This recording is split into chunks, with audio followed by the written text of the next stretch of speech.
Remember that I am thy creature, I to be thy Adam, but I am rather the fallen angel, whom thou drivest from joy for no misdeed. Everywhere I see bliss, from which I alone am irrevocably excluded.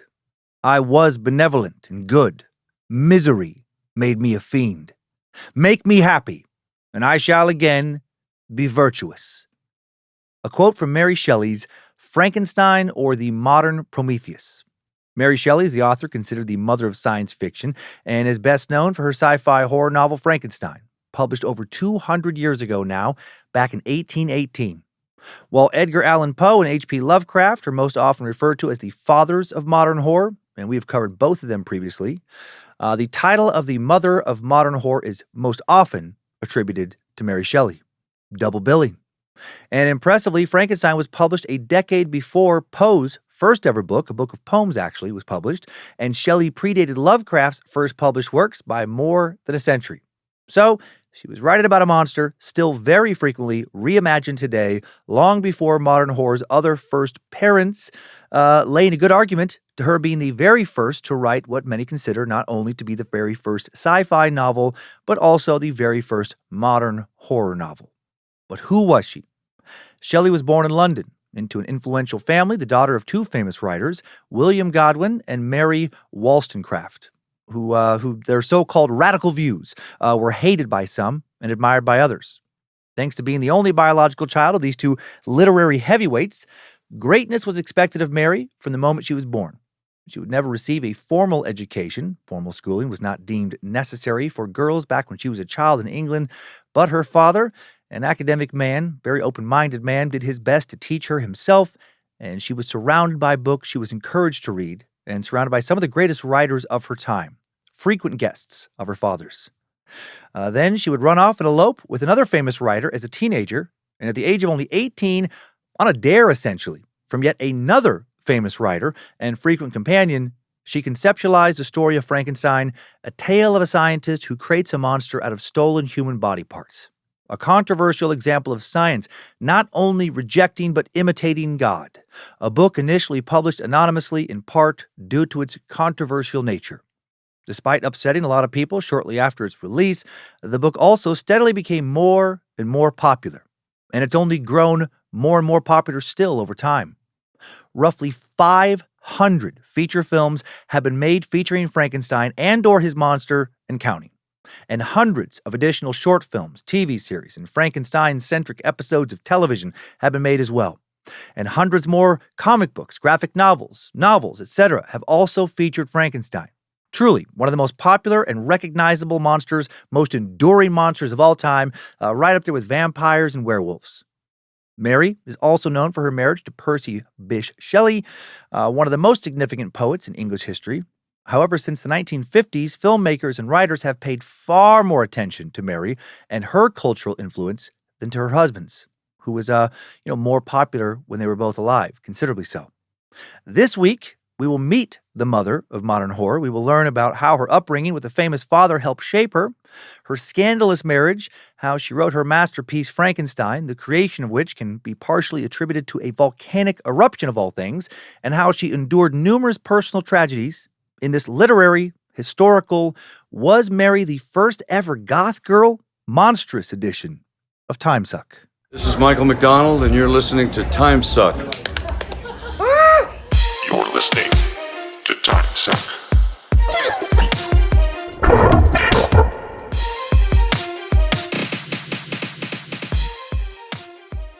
Well, happy Monday, and welcome back to the Cult of the Curious. I'm Dan Cummins, Suck Nasty, guy who is like 99% sure that his wife is not trying to poison him, a human who really tries to live within their means and not overextend themselves and get desperate and motivated to do desperate, terrible things. And you are listening to Timesuck. Hail Nimrod, hail Lucifina, praise be to good boy Bojangles, and glory be to Michael motherfucking McDonald, as you heard last week, if you listened to the entire episode. Still got it. Let's find out if I've still got it by hopping into this week's tale.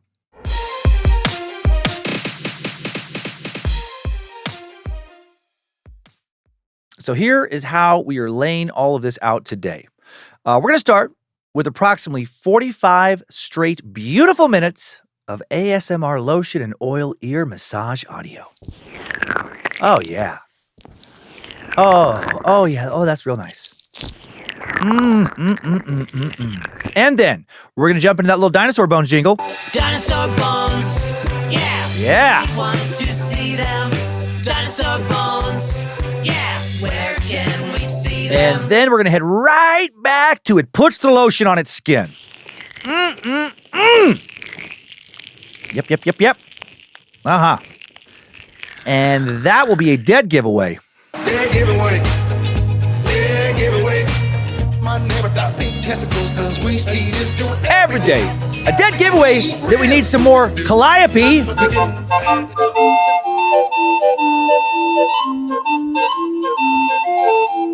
Oh, I love it! It's gonna be such a fun and informative episode, okay? Okay? All right, I'll stop, okay? I said I'll stop. For the dozens of you that are still listening, you've earned the real story. We're going to begin with an overview of Mary Shelley's creative legacy, followed by a full timeline of her fascinating life, taking some side roads into her complicated and sometimes pretty fucked up companions. Mary Shelley's Frankenstein is largely considered, as I mentioned, the world's first science fiction novel, but it is not considered the first fictional horror novel, actually. I thought it was for some reason. It is the first good one, I would strongly argue, but not the first one. Definitely has had more staying power than any fictional horror novel that came before it. The Castle of Otranto by Horace Walpole, published decades before Frankenstein in 1764, is widely considered the world's first horror novel and first Gothic novel. And how many times has that novel been adapted into a film? Not quite 500 times. Exactly one time, kind of. Not exactly a feature-length film. It was adapted into a 17-minute Czechoslovakian short film mockumentary mostly known for several stop-motion animation sequences that has been seen by dozens of people since its release. It's actually been seen by thousands. And you know what? Maybe it's good. Some people absolutely love it. The stop-motion animation, and the adaptation, that looks cool. Very cool. This film also feels like the kind of short film a diehard cinephile would annoyingly reference often in conversation and claim to absolutely adore it. Oh my God. Not because they actually think it's that great, but because it's super obscure and almost no one's heard of it, but also critically acclaimed in the sense of being influential in a surrealist sense, and therefore knowing about it makes them seem more cinematically knowledgeable. What? Seriously? You haven't watched Jan Svankmeyer's surrealist masterpiece, The Castle of Otranto? Do you hate yourself? Do you hate film? Do you hate the greatest things ever bestowed from the gods of cinema to be indulged by its mere plebes below? So what is this book about? Well, prepare to be horrified. Or, I don't know, fucking bored. The first edition of The Castle of Otranto, purported to be a translation of a book printed in Naples, Italy in 1529, recently rediscovered in the library of an ancient Catholic family in the north of England. The book tells the story of Manfred, a prince of Otranto, Italy. A beautiful seaside town. At the beginning of the story, Manfred impatiently awaits the marriage of his sickly son Conrad to the Princess Isabella. Manfred's subjects note his impatience. They suspect that Manfred has arranged the marriage in the hope of avoiding an ancient prophecy that has predicted his castle and his rulership of Otranto, quote, should pass from the present family whenever the real owner should be grown too large to inhabit it. The wedding date is set for Conrad's birthday. On the day of the nuptials, however, Manfred's son is nowhere to be found. Then in the courtyard, a servant discovers that an enormous helmet has fallen from the sky, as enormous helmets sometimes do, and crushed Conrad to death. Upon realizing that his only male heir is dead and his wife can no longer bear children, Manfred decides to marry Isabella himself. Totally. He approaches Isabella with this proposition. When she is disgusted, refuses, he seizes her, apparently intending to rape her. Fortunately, a series of supernatural events, including an appearance by the ghost of his grandfather, distract Manfred, and Isabella manages to wrestle free. As she makes her escape to the nearby church of St. Nicholas with the help of a peasant named Theodore, Manfred is confronted by his guards, who claim to have seen a giant armored leg in the gallery. What the fuck? Later, he and his guards are joined by a group of knights seeking Isabella on behalf of her father, the Marquis of Vicenza. Outside the castle grounds, the peasant Theodore bravely defends Isabella from a knight. He wounds the knight and discovers, much to his dismay, that the wounded knight is actually Isabella's father, Frederick. What the fuck? Why was he attacking his daughter? Together, Theodore, Frederick, and Isabella return to the castle. Frederick recovers and explains to Manfred's wife, Hippolyta, how exactly he came to be in Otranto. While away at war, Frederick had a vision warning him that his daughter was in danger. The vision directed him to a forest where he met a hermit. The hermit directed him to a gigantic sword inscribed with the prophecy. This is complicated. Wear a helmet that suits this sword is found. With perils is thy daughter's compassed round. Alfonso's blood alone can save the maid and quiet a long restless prince's shade. That wasn't great. Manfred, suddenly observing the resemblance between Theodore and the hero Alfonso, Manfred's ancestor, in theory, tries again to secure Isabella's hand in marriage. This time, he proposes to Frederick that they marry each other's daughters. Not creepy at all. At first, Frederick agrees, but he is haunted by the ghost of the hermit from the forest and ultimately decides not to go through with the double marriage. There's a lot of intervening ghosts in the story. Manfred is furious, and more so after he learns that peasant Thomas is meeting a lady in Alfonso's tomb. Manfred, convinced that this lady is Isabella, having an affair with Theodore, he sneaks into the tomb and fatally stabs not Theodore, but some other lady. In horror, Manfred realizes that he has slain not Isabella, but his own daughter, Matilda. Fuck! Classic stab in the dark. Manfred sounds like a real stooge.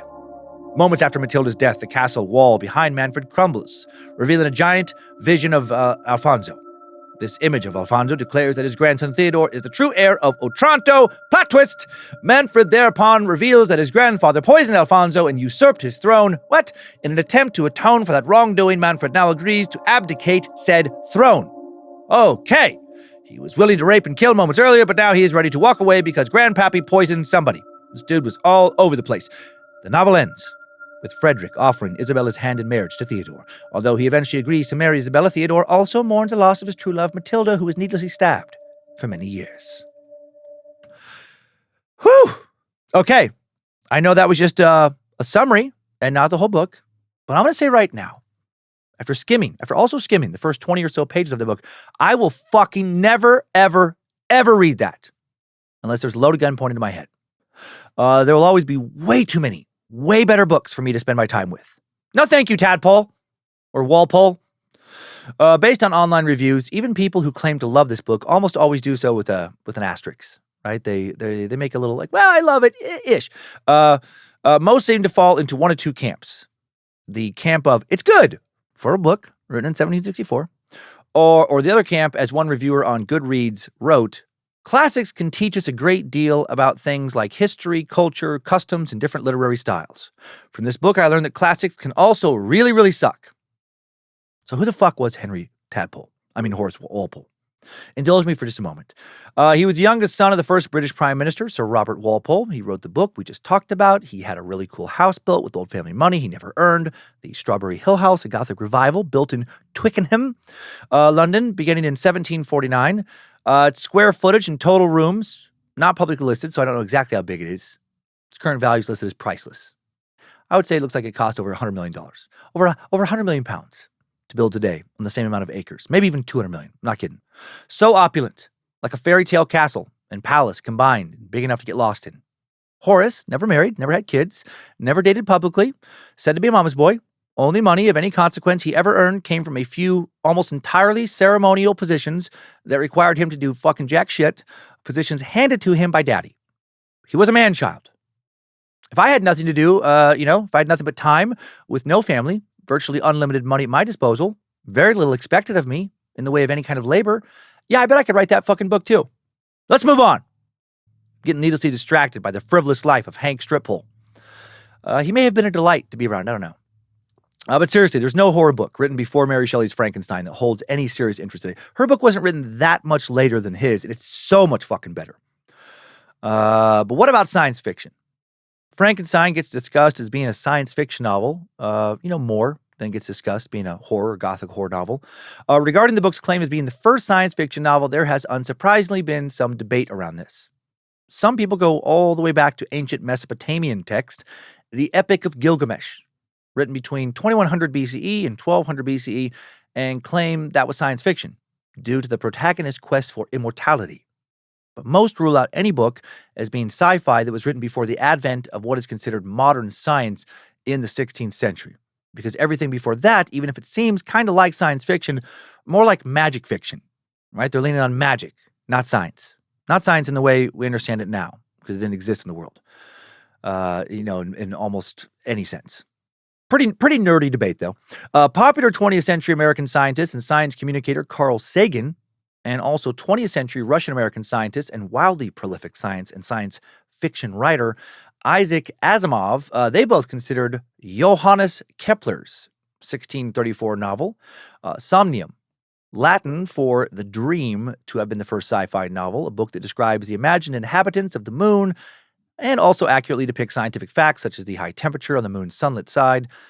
Solid combo of real science and fiction. But how many times has Somnium been adapted into a feature film? Fucking zero! Not even into a 17-minute Czech mockumentary student film situation with stop-motion surrealist animated sequences. Okay? Seriously, we could go round and round over who wrote the first this or that. What's important to know is that most academics seem to believe that Mary Shelley's 1818 Gothic novel, Frankenstein, or the modern Prometheus, is the first science fiction story laid out in a way that we would recognize as good sci-fi today. Victor Frankenstein uses chemistry, biology, and current-era theories rather than magic to create life. The narrative builds upon real-world experiments involving electricity and muscle stimulation. It grounds its premise in rational scientific experimentation and the creature's capacity to learn, feel, and suffer, anticipates modern debates surrounding AI, artificial intelligence, and android ethics. Victor sets the enduring and oft-repeated archetype of the obsessive researcher, the mad scientist, whose ambition overrules any regard for societal safety. It's fucking crazy how influential this book has truly been. In her heralded story, Dr. Frankenstein's creature, made out of stolen human body parts, starts off as gentle and intellectual, but becomes brutal and cruel, as it is summarily rejected by its creator and society at large because mostly of its grotesque looks. Fear and hatred of the unknown. That's what she was also writing about. Grab those torches and pitchforks and kill that monster. Kill that warlock. Kill that witch. Burn them. Kill them. Without ever taking the time to understand why they're different. Kill them without taking the time to prove they've done anything wrong. Kill them because they're just different. Make that snap judgment. Lean into those base feelings of anger and hate that feel so emotionally satisfying. Feel that adrenaline surge. Get primal. Turn your fear into anger, rejection, and violence. Mary Shelley, sneaking in the same kind of social commentary into that book she wrote as a teenager over 2 centuries ago that myself and millions of others prattle on and on about today. She was commenting on the witch hunt mentality that had predated her in Europe going back to the advent of the written word, that witch hunt mentality that we still see so many employ today, right now, in xenophobic and nationalistic and other ways. Round and around we go. In addition to both horror and science fiction, Shelley's book also references Christian theology, with the creature referring to himself as Adam, created by Frankenstein, and complaining that he's been cast out of God's love, like Satan. She critiqued not just mankind, but the God that created mankind. Or as she likely saw it, the God that is so like man because we created God, not vice versa. In an October 2025 article for the BBC, Rebecca Lawrence wrote on the meaning of Frankenstein, quote, Frankenstein is simultaneously the first science fiction novel, a gothic horror, a tragic romance, and a parable, all sewn into one towering body. Its central tragedies, the dangers of playing God on one hand, parental abandonment and societal rejection on the other, are as relevant today as they ever were. Before moving on, since we mostly know about Mary because of Frankenstein, let me share a quick plot summary. Victor Frankenstein, a brilliant young scientist, becomes obsessed with conquering death and secretly creates a living being from assembled human body parts. Horrified by his own success, he abandons the intelligent but grotesque creature, leaving it to navigate the world alone. Rejected and abused everywhere it goes because of its appearance, the creature becomes lonely, bitter, and enraged.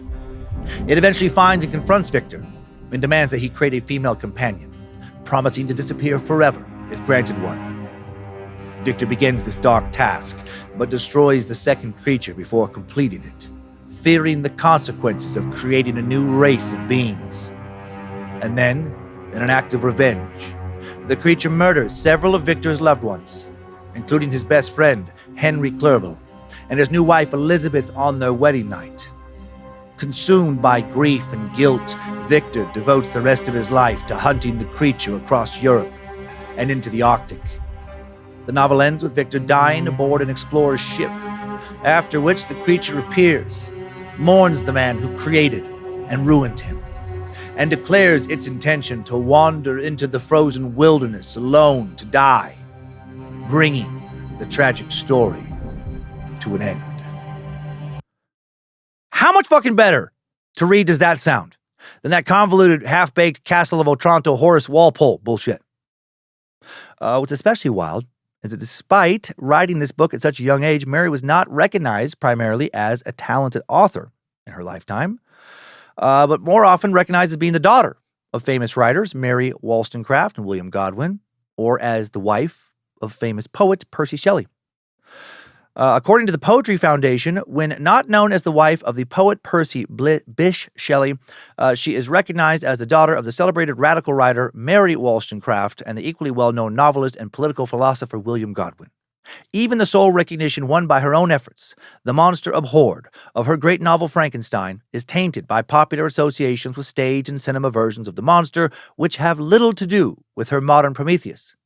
Yet this fore-famed woman was also a skilled editor and critic, an influential travel writer, a literary historian, a devoted mother, and a dabbler in verse as well as in the new genre of the short story. While at the time of initial publication, the anonymous author of Frankenstein faced criticism for writing a novel as horrifying as Frankenstein, over the years, Frankenstein, in addition to being revered as an important work of fiction, has been used as an argument against slavery, against genetic engineering and the unconstrained development of artificial intelligence, and used as an argument for empathy for the marginalized, the need for education to combat ignorant othering, and for and against unchecked scientific ambition, social responsibility, and the ethics of creation, and on and on and on.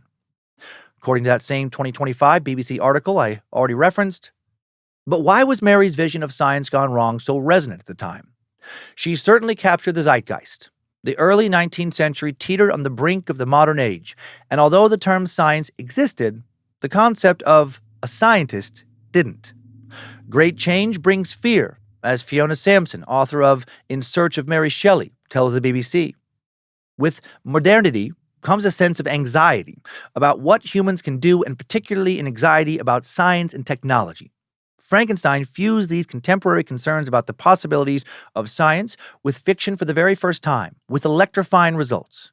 Far from a completely outrageous fantasy, the novel imagined what might conceivably happen if people, and in particular overreaching or out-of-control scientists, went too far. And that makes me think about a lot of the fear around AI today.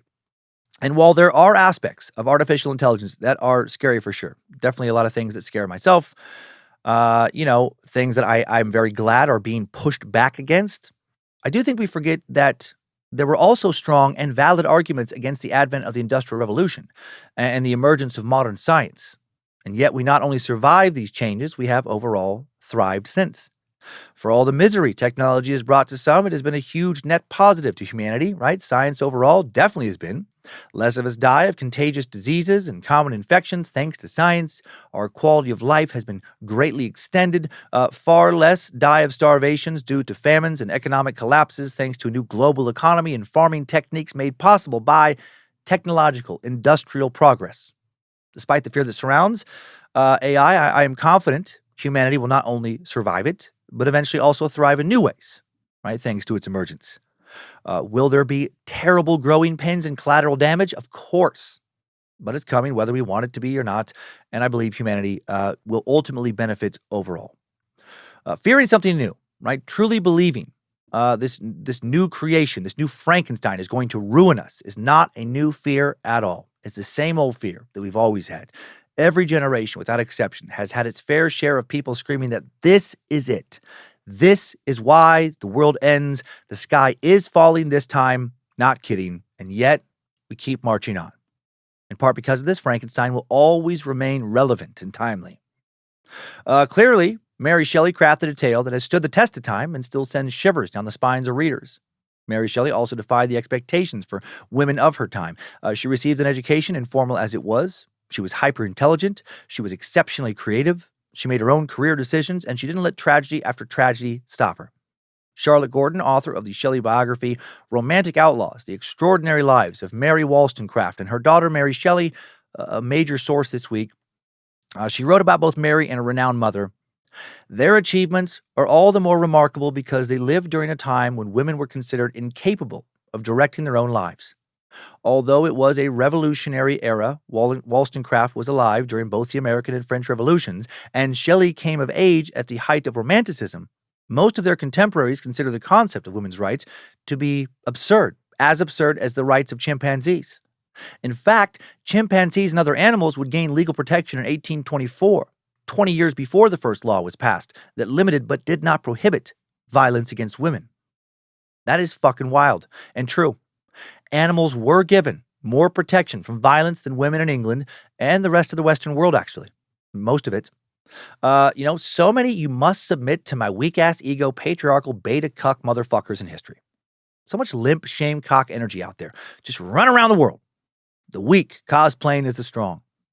But that is also not what we're talking about today. I must focus. I will give myself lashes for my meandering right after I push the timeline button. We dive into the remarkable and also tragic life of Mary Shelley. Strap on those boots, soldier. We're marching down a Timesuck timeline.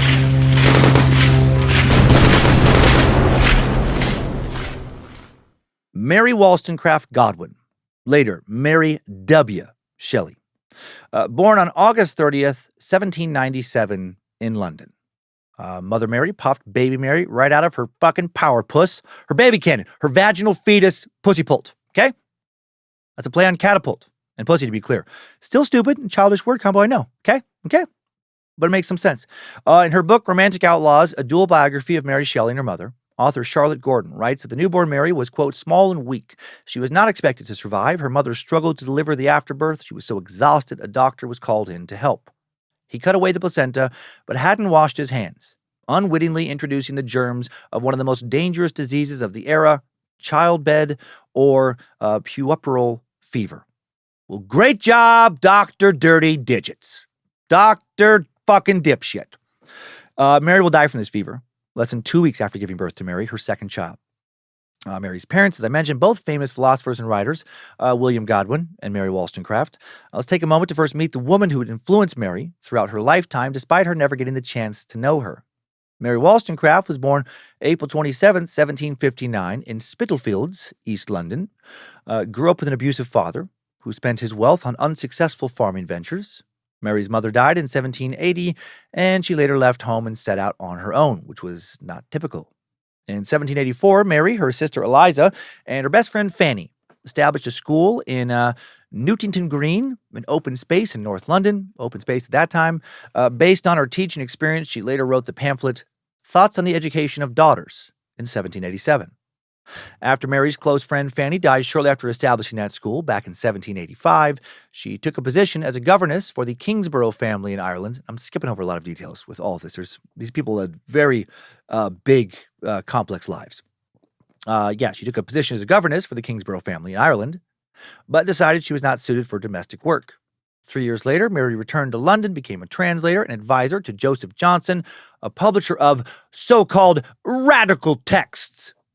And what was considered radical? Well, publishing female authors, for one thing. Damn you, radical! He also published, and I hope you're sitting down for this, humanist, atheist writings. Fuck you, radicals! Fuck you for advocating for a society based primarily on intellect, reason, and equity. He also published works advocating for religious tolerance as opposed to an attitude of, this is the state religion, worship it or get fucked. Stupid radical! I cast an anathema upon your house, Joseph Johnson. Joey even published other radical works, championing horrible, woke bullshit like the rights of slaves, the rights of Jews, the rights of women, the rights of prisoners, the rights of political dissenters, child labor chimney sweeps, abused animals, and on and on. Ugh! Fuck you and your DEI bullshit, radicals. Everyone picking up on the sarcasm? Is it thick enough? I hope so. Hail the radicals, right? Truly. Hail them more than just about anybody else, damn near always on the right side of history. Joey J. launched the Analytical Review in 1788, and Mary became a regular contributor to that journal. Within 4 years, she published her most famous work, A Vindication of the Rights of Woman, 1792, which counters the common belief held at that time that women were helpless adornments of a household. Pfft. Oh, cool. So I guess she was one of those broads. One who refused to submit to the righteous patriarchy. One who wanted to be seen as something more than a sexy bicycle waiting to be jumped off a sick fucking ramp into a muddy old ditch. I see what's going on. For real now. In her book, Wollstonecraft argues that society breeds, quote, gentle domestic brutes, and that a confined existence frustrates women and makes them tyrants over children and servants. In the preface of Vindication, Wollstonecraft writes, "My main argument is built on this simple principle, that if woman be not prepared by education to become the companion of man, she will stop the progress of knowledge and virtue, for truth must be common to all." Wollstonecraft attributed the problem of uneducated women to men and, quote, a false system of education gathered from the books written on this subject by men who consider females rather as women than as human creatures. Well said. Belief still held by many today. Women are rational beings, Mary argued, but it appears they are not because men refuse to properly educate them. Mary also argued for sexual equality between genders. Rather than unequivocally stating that men and women are equal, Wollstonecraft argued that men and women are equal in God's eyes, which means they are subject to the same moral laws. Therefore, she implied that women and men should be modest, noting that sexual double standards of the time were incorrect. Wollstonecraft wrote, "Let it not be concluded that I wish to invert the order of things. I have already granted that, from the constitution of their bodies, men seem to be designed by Providence to attain a greater degree of virtue. I speak collectively of the whole sex, but I see not the shadow of a reason to conclude that their virtues should differ in respect to their nature. In fact, how can they, if virtue has only one eternal standard?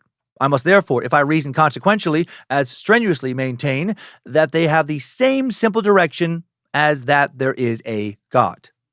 Wollstonecraft called on men, the sex in power, to initiate social and political changes, because at that time in history, women were not able to change their situation without help. She wrote, "I then would fain convince reasonable men of the importance of some of my remarks, and prevail on them to weigh dispassionately the whole tenor of my observations. I appeal to their understandings, and as a fellow creature claim, in the name of my sex, some interest in their hearts. I entreat them to assist, to emancipate their companion, to make her a help meet for them. Would men but generously snap our chains and be content with rational fellowship instead of slavish obedience, they would find us more observant daughters, more affectionate sisters, more faithful wives, more reasonable mothers, in a word, better citizens." Well, hear, hear. As you can see, Wollstonecraft held revolutionary and controversial radical beliefs. Such a radical. How dare she push for an end to double standards? How dare she be so intelligent, reasonable, and eloquent? Gross. All that time she spent writing that fucking shit, she could have been baking delicious cookies for children and husbands. Or laying still and staring off into the middle distance while her husband uses her body as if she's a sex doll. The fuck? Wollstonecraft also wrote Maria, or the Wrongs of Woman, asserting that women also had strong sexual desires, and it was degrading to pretend otherwise. Well, hail Lucifina. Sounds like Miss Mary's libido was as strong and as passionate as her mind, and that radicalness, with due respect, Mother Mary, super fucking hot. 1792, while visiting friends in France, Mary Wollstonecraft met Captain Gilbert Imlay, an American timber merchant and adventurer with a cock as hard as his biceps and as girthy as his bare paw-like hands. I have no idea how big his dick was, but I know Mama Mary liked it. She soon became pregnant with their daughter Fanny, named after Mary's best friend, whom we met earlier. After little Fanny was born, little Fan, Mary wrote a critique of the French Revolution and a personal travel narrative of her time in Sweden, Norway, and Denmark, her most popular book from the 1790s. I think these things were popular because, it was a lot harder for people to travel than it is now. So you kind of just wrote these so you could live vicariously through somebody else's travels. But then Imlay left Mary after her travels in Scandinavia. He promised to help look after his daughter, send money, etc. But then he decided to go ahead and just etch his name in the long annals of deadbeat dads instead. After leaving Mary, his name largely disappears from the records of history, outside of showing up in the court records for non-payment of incurred debts.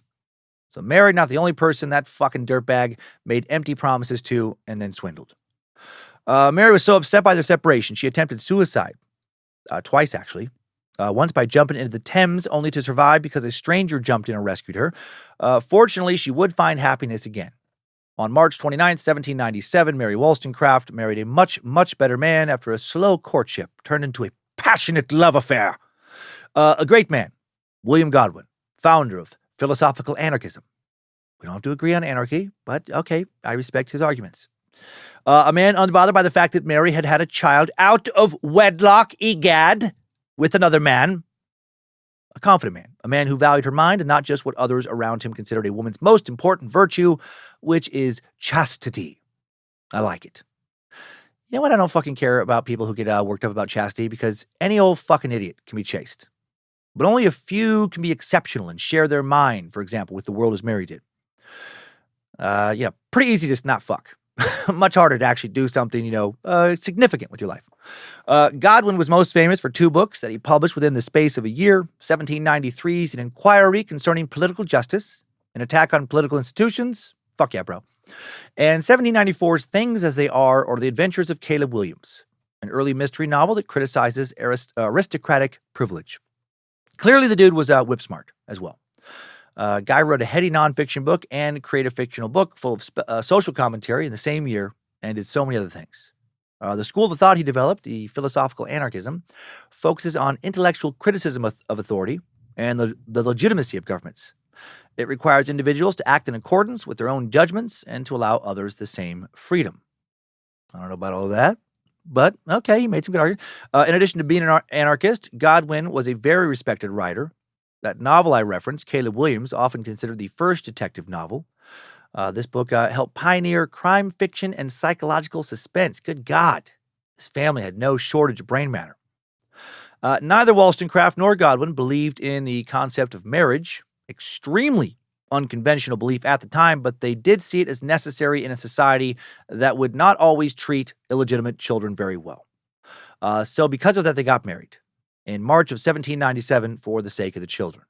But they wouldn't stay married long, not because they didn't love each other, but because sadly Mary Wollstonecraft, as I referenced, died from complications from childbirth just 6 months later, September 10th, 1797, when her daughter was just 11 days old. Godwin, 41 at the time, was left alone to raise both Mary and Fanny.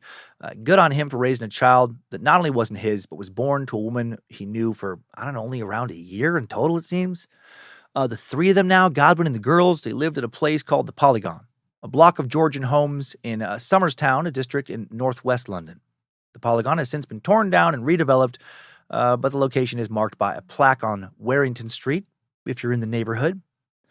Infant Mary was sickly and expected to die, actually, but she grew stronger under the care of Mary Wollstonecraft's close friend, Maria Reveley. By the time she was a month old, she was still small, but now had a strong cry. Her older half-sister Fanny, then just 3 years old, tried to comfort Mary, but it was difficult to soothe the baby, and of course it was because she was still basically a baby. Hard for one baby to console another baby. William Godwin asked his good friend William Nicholson, an expert in physiognomy, the practice of judging a person's character, personality, or mental state from their outer appearance, mostly from facial features, now considered a fucking quack pseudoscience, asked her to measure Mary's cranium, or him to measure Mary's cranium and facial features. She cried during the examination, leading Nicholson to report, "The mouth was too much employed to be well observed." Still, despite being a mouthy little squealy baby, Nicholson also saw evidence of, quote, considerable memory and intelligence and quick sensibility. But Mary's screaming indicated she would be petulant in resistance. Or she was hungry at that time, at that moment, or just didn't like, being poked around. I wonder what Nicholson would have said about me. Me with my little mouth and big head. I bet he would have predicted that I was unable to pronounce many words clearly for long periods of time, consistently, and that my appearance may frighten anxious children if I do not make tremendous efforts to look friendly. Growing up, Mary was a daydreamer, which served as an escape from her tense home life, which I'll get into soon. Mary recalled in the life and letters of Mary Wollstonecraft, "As a child I scribbled, and my favorite pastime during the hours given me for recreation was to write stories." I love it. A natural, imaginative storyteller. According to author Charlotte Gordon, Mary would eventually dedicate herself to preserving her mother's legacy. As Gordon writes in Romantic Outlaws, "This might sound like an odd proposition. How could a mother who died 10 days, some say 11, after she gave birth, have had such an inordinate impact on her daughter. But strange though it may seem, Wollstonecraft's influence on her daughter was profound. Her radical philosophy shaped Shelley, sparking her determination to be someone and to create a masterpiece in her own right. Throughout her life, Shelley read and reread her mother's books, often learning their words by heart. A large portrait of Wollstonecraft hung on the wall of Mary Shelley's childhood home. The girl studied it, comparing herself to her mother and hoping to find similarities. Mary Shelley's father and his friends held up Wollstonecraft as a paragon of virtue and love, praising her genius, bravery, intelligence, and originality. Man, that is both so beautiful and heartbreaking. How she must have longed tremendously, right, to bend reality, somehow be granted the opportunity to actually meet her mother, right? How torturous. Also, good on Godwin for not only keeping, or not only not letting, Mary's memory die, but also, just working so hard to keep the memory vibrantly alive. Gordon also wrote, steeped as she was in her mother's ideas and raised by a father who never got over his loss, Mary Shelley yearned to live according to her mother's principles, to fulfill her mother's aspirations, and to reclaim Wollstonecraft from the shadows of history, becoming, if not Wollstonecraft herself, then her ideal daughter. William would visit his wife's grave almost daily for many years, and bring Mary along most of the time to read by her tombstone. Well, that's a lot. As you will see soon, Mary will frequently visit Mama's grave, and maybe not in the healthiest of ways all the time. Mary was eager to learn from her father, whom she viewed as, quote, greater and wiser and better than any other being. Well, that's awesome. Which dad or what dad doesn't want to hear their kid described in that way? Despite that quote, though, their relationship will be pretty complicated. Still, Godwin was he was a badass dude, real hard worker, a consistently strong father. He adhered to a strict routine. He would wake up early, not allow any interruptions while he was writing. He would work until 1 p.m. sharp, then eat lunch, then parent, starting with reading to his girls. He would normally read them children's stories such as Mother Goose and fables. Obviously when they were very little. Occasionally he chose to read from the book Mary Wollstonecraft wrote for Fanny before she died.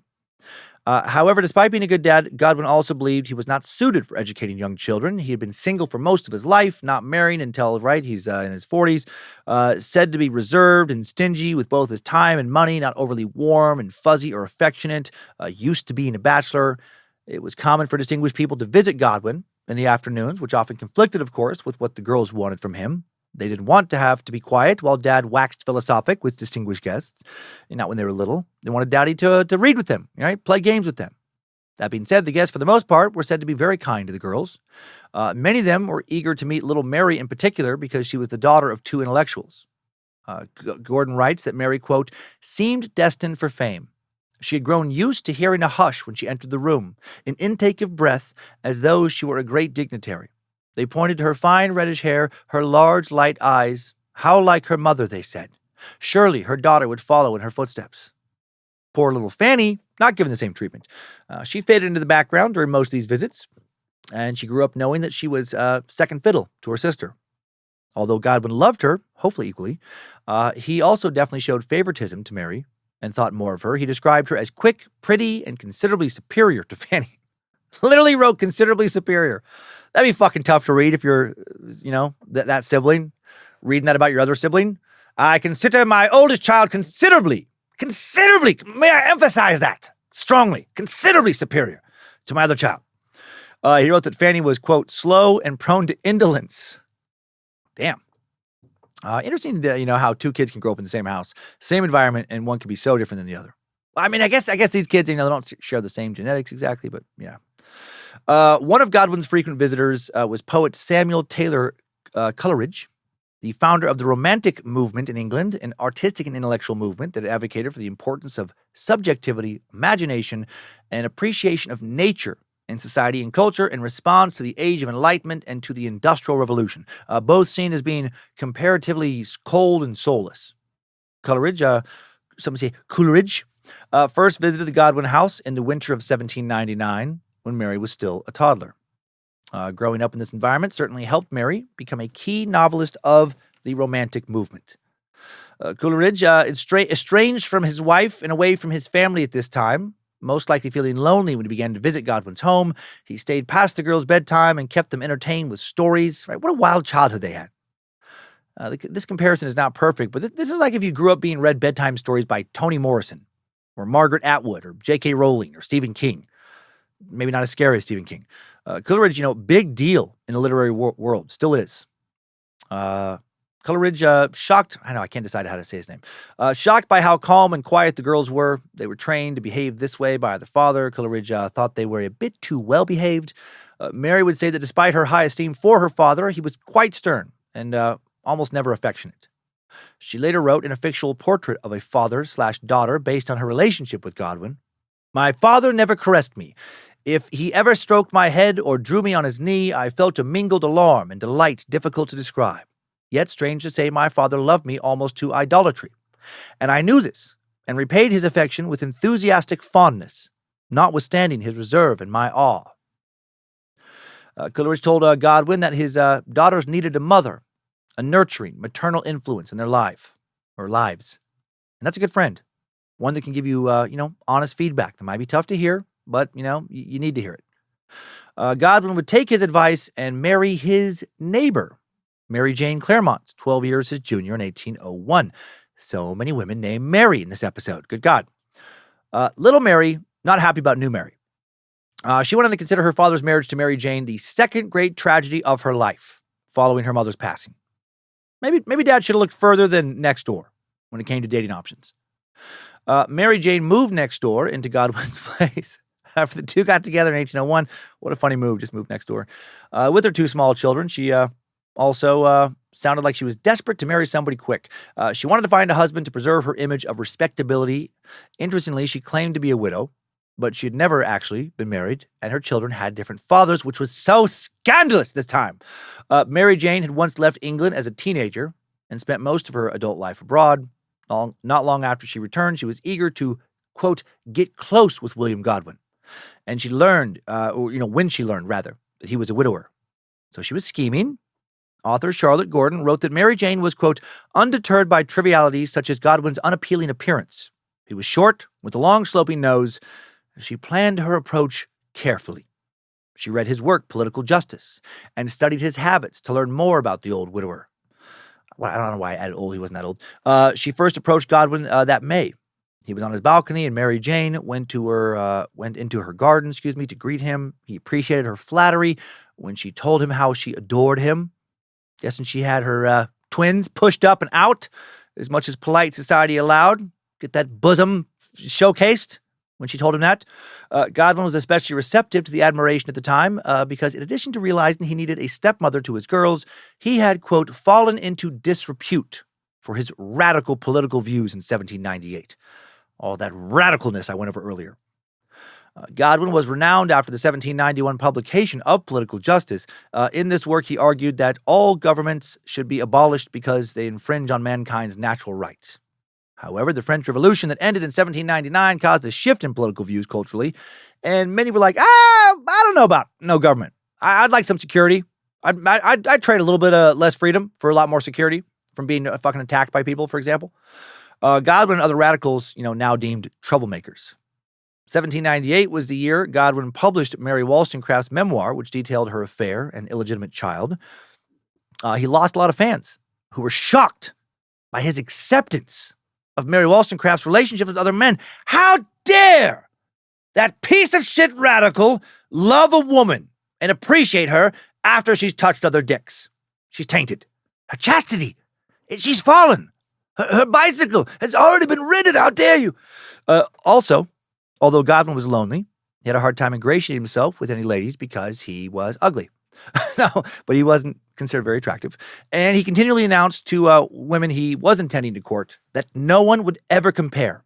No one would ever be as perfect as Mary Wollstonecraft. Yeah, that's probably not a great way to, start off dating somebody. Hear ye, I find you quite pleasant in many respects, and I do seek a courtship.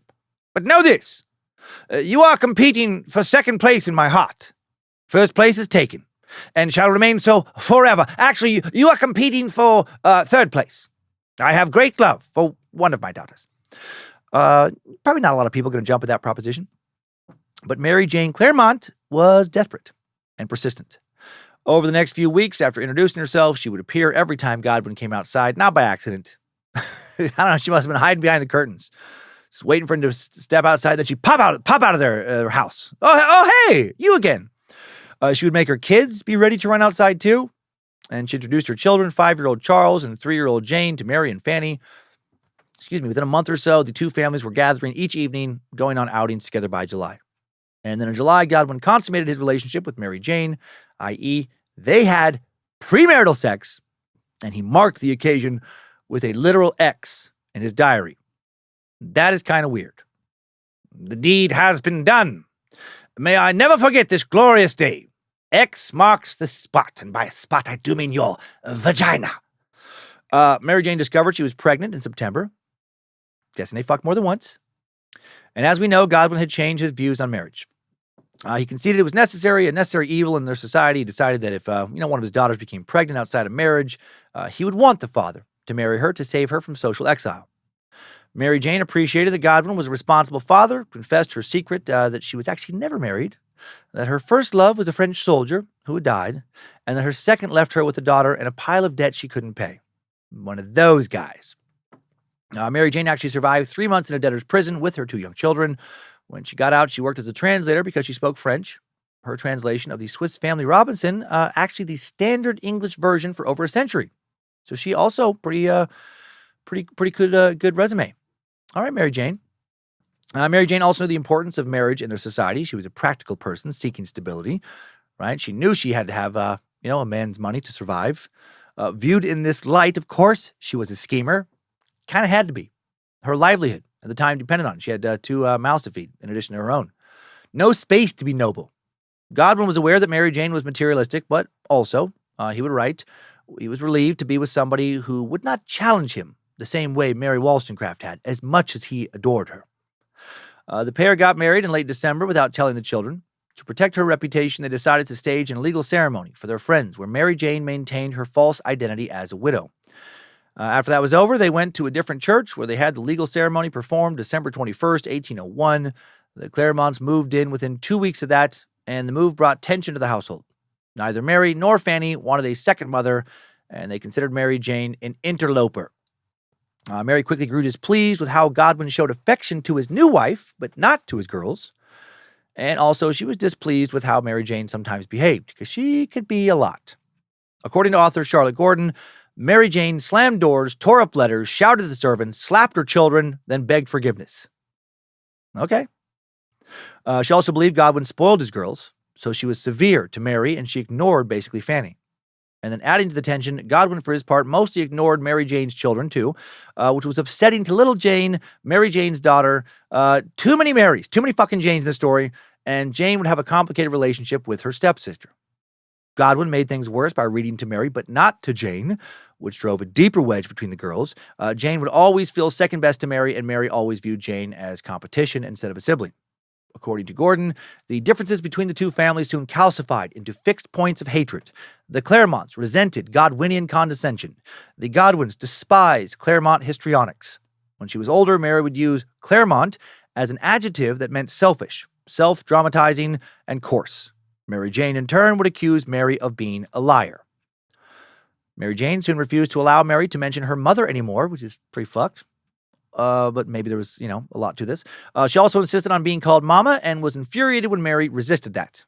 She fired Mary and Fanny's longtime nurse, Marguerite, as well as the maids and cook who cared for the girls after their mother died.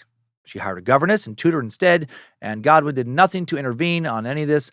He passed over all child rearing to his wife, kind of washed his hands of it. Although she could clearly be cruel, Mary Jane did bring some stability and efficiency to the house.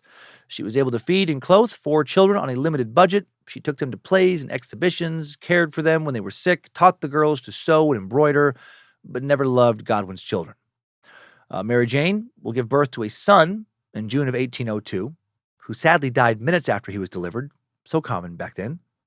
18 months later, she will have another son, William Jr. Mary responded to her new sibling by resisting Mary Jane in everything she did, even small things such as what to wear or how to brush her hair. Godwin grew increasingly concerned with finances and did nothing, again, to settle these conflicts in the household. He already had unstable income as a writer, and his new family put further strain on his finances. Mary Jane had to occasionally buy groceries on credit and had to lie to the landlord about rent.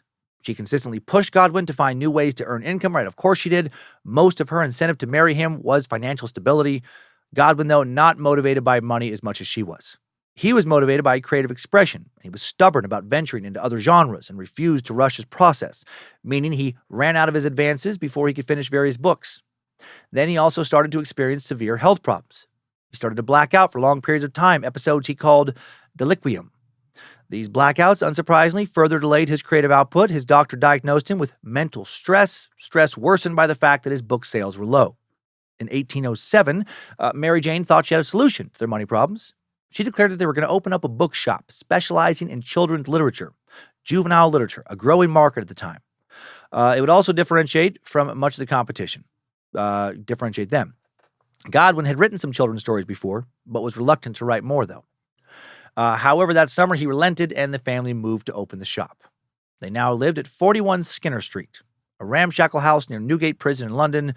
From the schoolroom window on the top floor of their house, the girls could literally see prisoners making their final walks to the gallows to be hanged. So that's dark. Young Mary spent a lot of time by Mama's grave, also watching prisoners march toward the hangman's noose from her home, and surrounded by authors. Of course, she became a celebrated Gothic writer. Mary Jane opened the shop on the ground floor and had the girls packing, unpacking, and shelving books. When they were older, they waited on customers. Meanwhile, Charles had been sent to boarding school and William was still too young to be much help. Mary disliked their new home initially. According to author Charlotte Gordon, to her, Skinner Street represented the evils of life with second mama, whereas the tranquility of the meadows near the Polygon symbolized Mary Wollstonecraft's virtues. One good thing about the move, however, was that they were now in the heart of the publishing world. The central location of Skinner Street made it easier for Godwin's admirers to come visit him. Authors came into their bookstore frequently, and young Mary had access to seemingly infinite books. She and her father now often discussed famous authors over dinner. One of Godwin's most famous visitors was Aaron Burr, the man who fled the U.S. in 1808, shortly after he had been Thomas Jefferson's vice president. 4 years after he killed founding father Alexander Hamilton in a duel, and very shortly after his conspiracy to take parts of the United States and form a new country. He was acquitted of treason for that at trial due to a lack of detailed specificity in the 1787 text of the U.S. Constitution about alleged crimes of treason. The fiasco and affair further destroyed his already faltering political career, though. Effigies of Burr were hanged and burned throughout the country, and the threat of additional charges from individual states forced him into exile overseas in Europe. Burr was a devotee of Mary Wollstonecraft. He believed in the equality of men and women and encouraged his daughter, Theodora, to learn Latin, logic, and math. His daughter would tragically drown, sadly, in a shipwreck in 1811, and the heartbroken Burr will take further interest in Godwin's girls, whom he nicknamed Les Goddesses. They loved Burr back, called him Gamp. All the kids loved him, actually. On one occasion, Fanny served him tea while 8-year-old William delivered a speech written by Mary while Jane then sang to him after the speech. And that is adorable. After spending years immersed around so many books and years of so many discussions with so many young, so many authors, young Mary Shelley published her first poem in 1808 titled Monsieur Nongtongpa, or The Discoveries of John Bull in a Trip to Paris, when she was just 10 years old. It was published through her father's publishing company, which was never profitable, but published a lot of stuff. Quite the accomplishment for the young writer. The poem is an expansion of Charles Dibdin's song by the same name. It features comic stanzas with French and English stereotypes. Monsieur Nongtongpa ridicules John Bull for his inability to understand French. It's often listed as a collaborative work, unclear how much of the book was actually written by Mary. Here's a little taste, narrated by Simon Jones and produced by the New York Public Library. John Bull, from England's happy isle, too bold to dread mischance, resolved to leave his friends a while and take a peep at France. He nothing knew of French, indeed, and deemed it jabbering stuff. For English he could write and read, and thought it quite enough. Shrewd John to see, and not to prate, to foreign parts would roam, that he their wonders might relate when snug again at home. Again, not sure how much Mary wrote, but how cool to be part of a literary project, a published project at the age of 10. that is still read and studied over 2 centuries later. Now, even if it was your dad's company. As Mary got older, her father expected still more of her. Mary recalled that, quote, Godwin extended his utmost care to the task of education, but many things rendered him unfit for it. His severity was confined to words, but they were pointed and humiliating.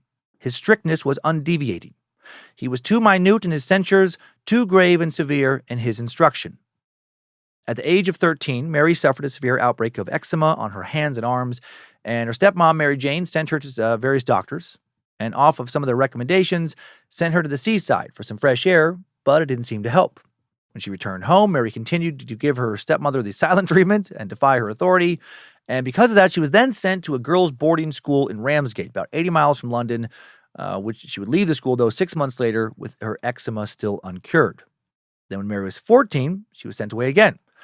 Godwin decided to send her to Scotland. He'd received an invitation from William Baxter, a Scotsman who had read Political Justice years earlier and struck up correspondence with him. He described his remote Scottish village in his letters.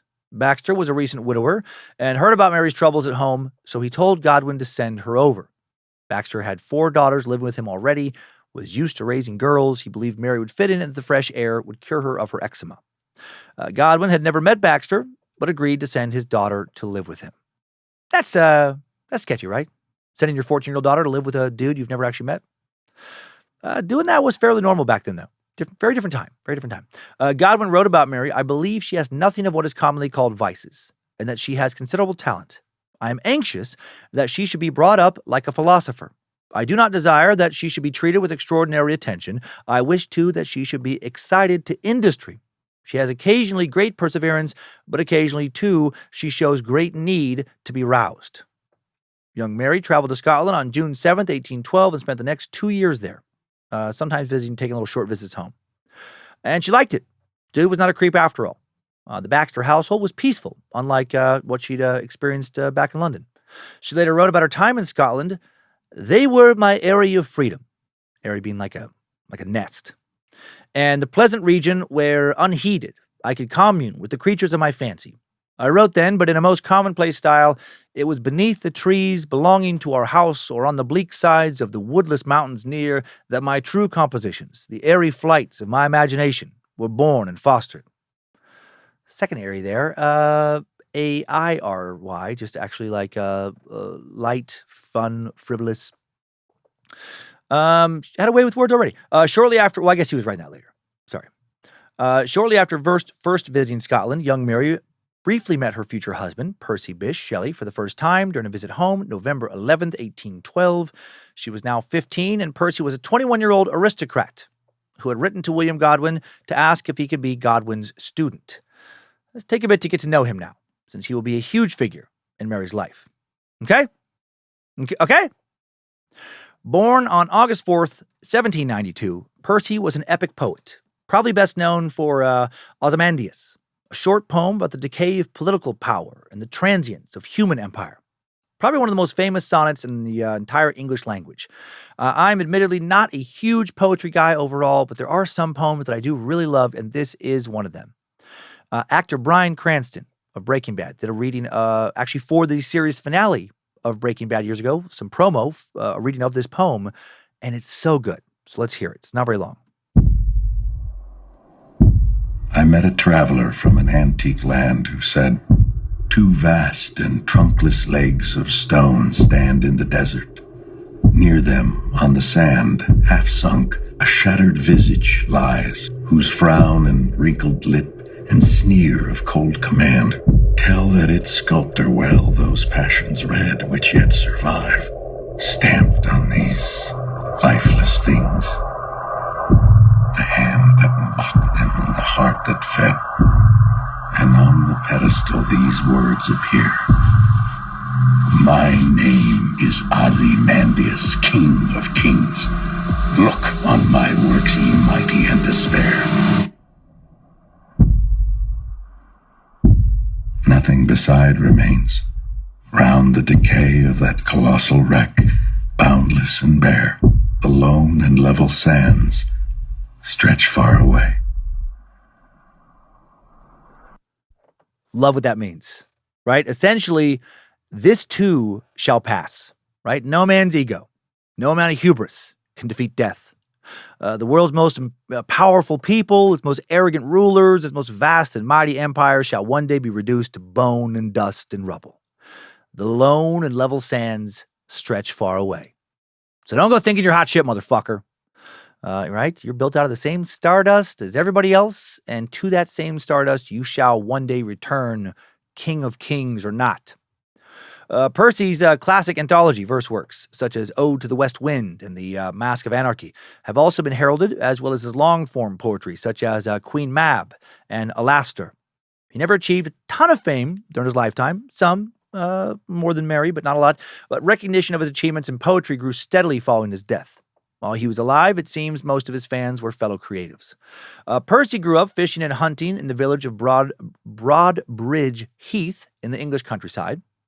His father, Timothy Shelley, was a squire, or a member of the nobility, and a member of Parliament. His mother, Elizabeth, the daughter of a very successful landowner and butcher. Dude was born into aristocratic wealth, and he had a grandpa who was very well off. He was the oldest of 7, left home at the age of only 10 to attend Sion House Academy, just 10 miles west of central London. 2 years later, enrolled in Eton College in Windsor, a very famous school, founded in 1440, providing education for boys aged 13 to 18. It is the largest boarding school in England, with over 1,300 students, arguably the most famous boarding school in the world. When Boris Johnson became Prime Minister of England in 2019, he also became the 20th British Prime Minister to have attended Eton. Robert Walpole, Horace's dad, who I mentioned earlier, the first Prime Minister of England, also went to Eton. Horace went there as well, as did other famous authors like George Orwell, Ian Fleming, Aldous Huxley, actors Hugh Laurie, Tom Hiddleston, Dominic West. A very distinguished place, and young Percy hated it. He was subjected to a lot of bullying by bullies who called themselves Shelley baits. A number of biographers and contemporaries have attributed the bullying to Shelley's aloofness, nonconformity, refusal to take part in this tradition of making younger boys basically servants to older boys the school had, hazing essentially. His peculiarities and violent rages and interest in the occult earned him the nickname of Mad Shelley. Contemporaries would describe him as, doing shit like giving an electric shock to a teacher, blowing up a tree stump with gunpowder, and attempting to raise spirits with occult rituals. I think young Shelley and young me, I think we would have gotten along pretty well. He also studied hard, what he wanted to study, like politics, philosophy, and literature. By his final year, he had gained a reputation as a classical scholar as well, and a tolerated eccentric. In his last term at Eton, he wrote his first novel, the Gothic novel Zastrozzi, at the age of just 17, a tale of vengeance, loved by many of his fellow classmates. In the fall of 1810, when Percy was 18, he entered University College, Oxford. A few months later, he was called to the dean's office because he and his friend, Thomas Jefferson Hogg, co-authored a pamphlet titled The Necessity of Atheism. Its premise that the mind cannot believe in the existence of a god was appalling to staff. The school demanded both boys acknowledge or deny authorship. Percy did neither. He stuck to his ideals and was expelled for them. Percy's parents were also appalled by this. They demanded he forsake his beliefs, which also included vegetarianism and sexual freedom. That piece of shit! Just submit, motherfucker! Then in August of 1811, the rebellious, just turned 19 Percy eloped with 16-year-old Harriet Westbrook, a girl also wise beyond her years, who was well-read, very intelligent, charming, whom his parents forbade him from seeing. He knew her through his sisters. They all went to the same boarding school together. And he pursued her shortly after breaking up with another Harriet, his cousin, Harriet Grove. So many cousin fuckers back then. That was 100% the norm. Neither set of parents approved of the wedding, and both cut them off from any sort of financial help. While struggling to provide for themselves now, Percy became radicalized in his political ideas, in part due to the devastation, economic and otherwise, brought about due to the war with Napoleon in Europe, and in part after reading William Godwin's book, Political Justice. Such a popular book at this time amongst many intellectuals. After he and Harriet each got their allowances restored, still crazy that was like a common thing for like well-to-do people back then just to have an adult allowance. They moved to Ireland for a little while, where Percy published some philosophical and political tracts, and Harriet helped him sell them. In these works, he called for more radical shit, like an end to the oppression of the Irish poor and freedom for Catholics to have religious freedom. The British Office of the Home Secretary started to keep an eye on him after that stuff. He was labeled as subversive. In February of 1813, Percy claims strangers broke into his house and attacked him for his radical views, and then he and Harriet fled to London for their safety. Some think maybe this didn't happen. He also struggled with some mental health issues and may have kind of told stories. Several months later, on June 23rd, Harriet gave birth to the couple's first child, a girl named Eliza, but she will go by the name Ianthe. All right. Sadly, in the months that followed, the couple's relationship deteriorated. Percy didn't care for the influence of one of Harriet's sisters on her, and Harriet didn't care for Percy wanting an open marriage. Fair. Percy steadily becomes, in my opinion, much less likable from this point on in the biography. He's started flirting with an attractive widow he had met recently, which led to his thoughts of like an open marriage. Following Ianthe's birth, Percy and Harriet bounced all around the UK, fleeing creditors they owed money to, looking for a home to buy, probably getting in arguments of Percy fucking other people. There's rumors of that. Pretty wild little life they're leading.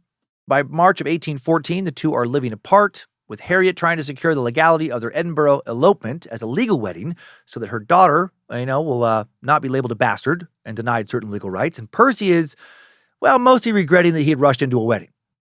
He struck up another friendship, quote unquote, with another attractive single woman, Elizabeth Hitchener, a school teacher who would inspire his first major poem, Queen Mab.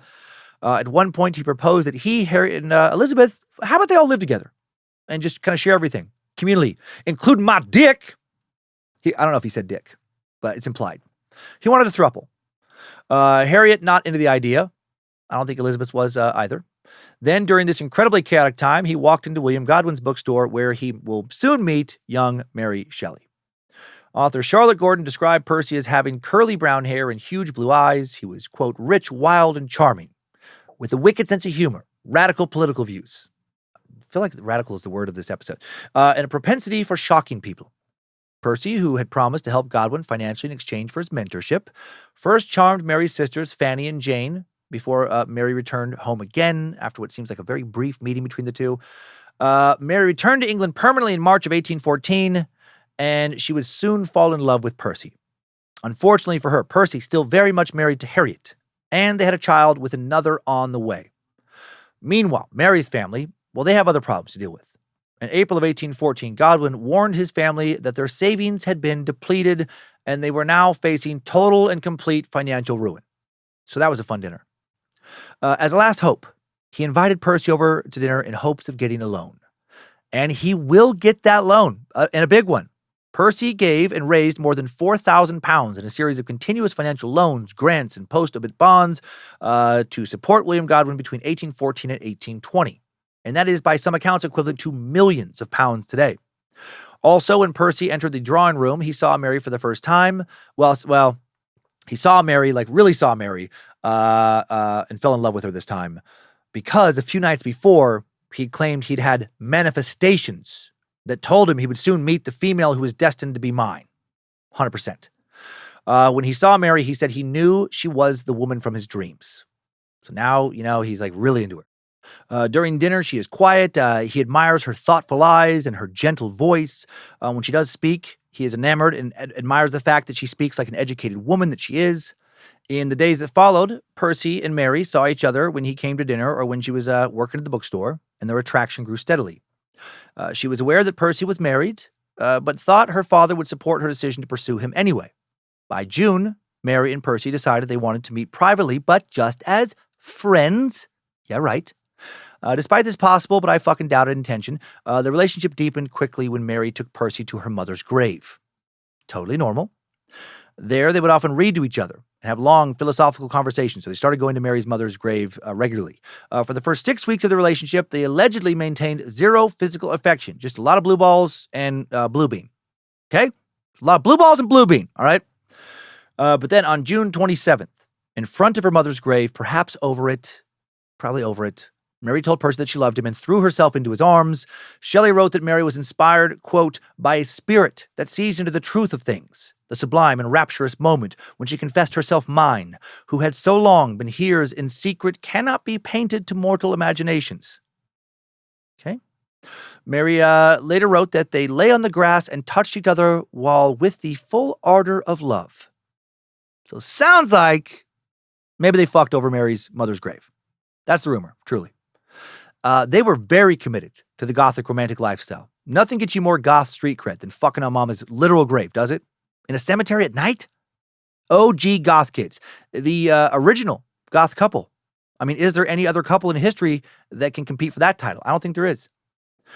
All they were missing was the look, Black fingernail polish, black trench coat for Percy. For Mary, black fishnet stockings, fishnet top with long sleeves under a shredded black Cure concert tee, black Doc Marten boots, black lipstick, a lot of powder on her face, a lot of white powder to make her look like a corpse. Both of their faces, actually. Maybe he's wearing a black top hat. They both have a lot of silvery rings and necklaces. She has a leather choker. They both talk frequently about death and the pointlessness of life. And they're so fucking over it. I actually love the moodiness of goth kids, by the way. You're not wrong, kids. Life kind of is fucked up a lot of the time and in a lot of different ways. But don't let that lead you to exiting. Stick around for the people watching, at least. Charlotte Gordon thinks this this rumor about Mary losing her virginity on Mama's grave is unlikely, given Mary's supposed sexual inexperience and the public setting. But I don't know. They did allude to that in their journals. That July, Mary and Percy announced their new romantic relationship to her father, and he was actually not supportive at all. He was fucking furious. Despite the financial help he was already getting from Percy, he was mortified and banished Percy from the house. Not what they were expecting. Good on Papa Bill. Percy, a gifted poet, but also a reckless romantic and self-indulgent asshole here. Percy was determined to gain back William's respect. He set up a formal meeting with his wife, Harriet, and told her, this poor, very pregnant woman, that they're done. When he reported this to Godwin, he again thought the man would approve and again was wrong. Godwin now personally tracked down Harriet, told her that he would argue for her case with both Percy and his daughter. Essentially, he's going to try and get his daughter to fucking leave Percy alone, try and get Percy to stop talking to his daughter, and get Percy to not abandon his pregnant wife. That same day, he lectured Mary until she promised to stop encouraging Percy, and that didn't go well. In the third week of July, Percy now barged into the Godwin home with a loaded pistol and a bottle of laudanum, saying that he could not live without Mary, and that if she swallowed the bottle of drugs, he would then shoot himself and they would be together forever. Jesus fucking Christ, these two are so melodramatic. Truly the world's first goth couple. Mary begged Percy to please just go home, promising she would never love anyone else. He did leave in tears. Then later that week, he swallowed a large dose of laudanum in an attempt to die by suicide, nearly did die, but soon recovered, and very quickly wrote this song. What's the worst thing I can say? Since I've been on stage so long, and good night, so long, good night. I actually fucking love that song. I love most emo songs, actually. My Chemical Romance, they're so good. Of course, Percy didn't write that. But I'm guessing they know about Percy and Mary and their romance. Then, still in July of 1814, Mary and Percy fled the country.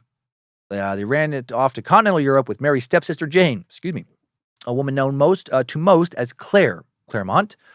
William Godwin will now not speak to his daughter Mary for the next 3 years. He'll also have to deal with rumors, thanks to the substantial loans he'd already received from Percy, that he had sold 2 of his daughters to the man. So that's fun. The trio left London by ship and toured France, Switzerland, Germany, and Holland, which was expensive. Percy's allowance barely covered it. He had given a lot of money to William. Now he and Mary struggled financially. Also during these travels, Percy encouraged Mary to write. They kept a box of her early writings, which was sadly lost in Paris. It has never been found. And Mary's pregnant. She got pregnant before they fled to Europe, so that is fun. And you might be wondering why Mary's stepsister is traveling with them. Why this third wheel is tagging along. Jane, again, who was going by the name of Claire probably, or would soon, very likely romantically involved off and on with Percy. That dirty dick motherfucker. Dude was a great poet, but such a selfish prick. Zero interest in showing any restraint when it came to his passions. In a piece for Vanity Fair, biographer Charlotte Gordon writes that it's hard to imagine any other reason they would invite her along to their elopement. The three would live and travel together for the next few years, all three avid diarists. Confirmation of Claire and Percy's relationship, very likely documented at one point, but choice pages from both of Claire and Mary's journals were later removed, either by them or their descendants. So that's suspicious. Many biographers believe the missing pages hold the answers to a sibling conflict, a conflict likely revolving around both of them fucking Percy. For example, in 1819, Mary was so angry with her sister that she referred to her in writing only as his friend, or The Lady. She also wrote that Claire was sent to the English countryside. According to many, she was shipped off to have a baby fathered by Percy that she would not keep. Just a rumor, but one that has persisted to this day. After the couple, or throuple, returned to England, Harriet requested a divorce and sued Percy for alimony and full custody of the kids, as she should have. He straight up abandoned all of them. This divorce, though, not granted. The couple's second child, Charles, born in November of 1814, so now free to not help raise his kids outside of alimony, which is covered by family money. He didn't help make. Percy decides to have another kid. Cool. Percy and Mary's first child, a daughter Clara, born on February 22nd, 1815, but born prematurely and will die on March 6th. Percy will celebrate by fucking all of Mary's other sisters and her stepmom. Just swinging that dick. Got all of them pregnant, too. No, I think he was actually kind of sad. 18-year-old Mary, she is still so young, heartbroken, and dreamed of her baby. She wrote, "I awoke in the night to give it suck.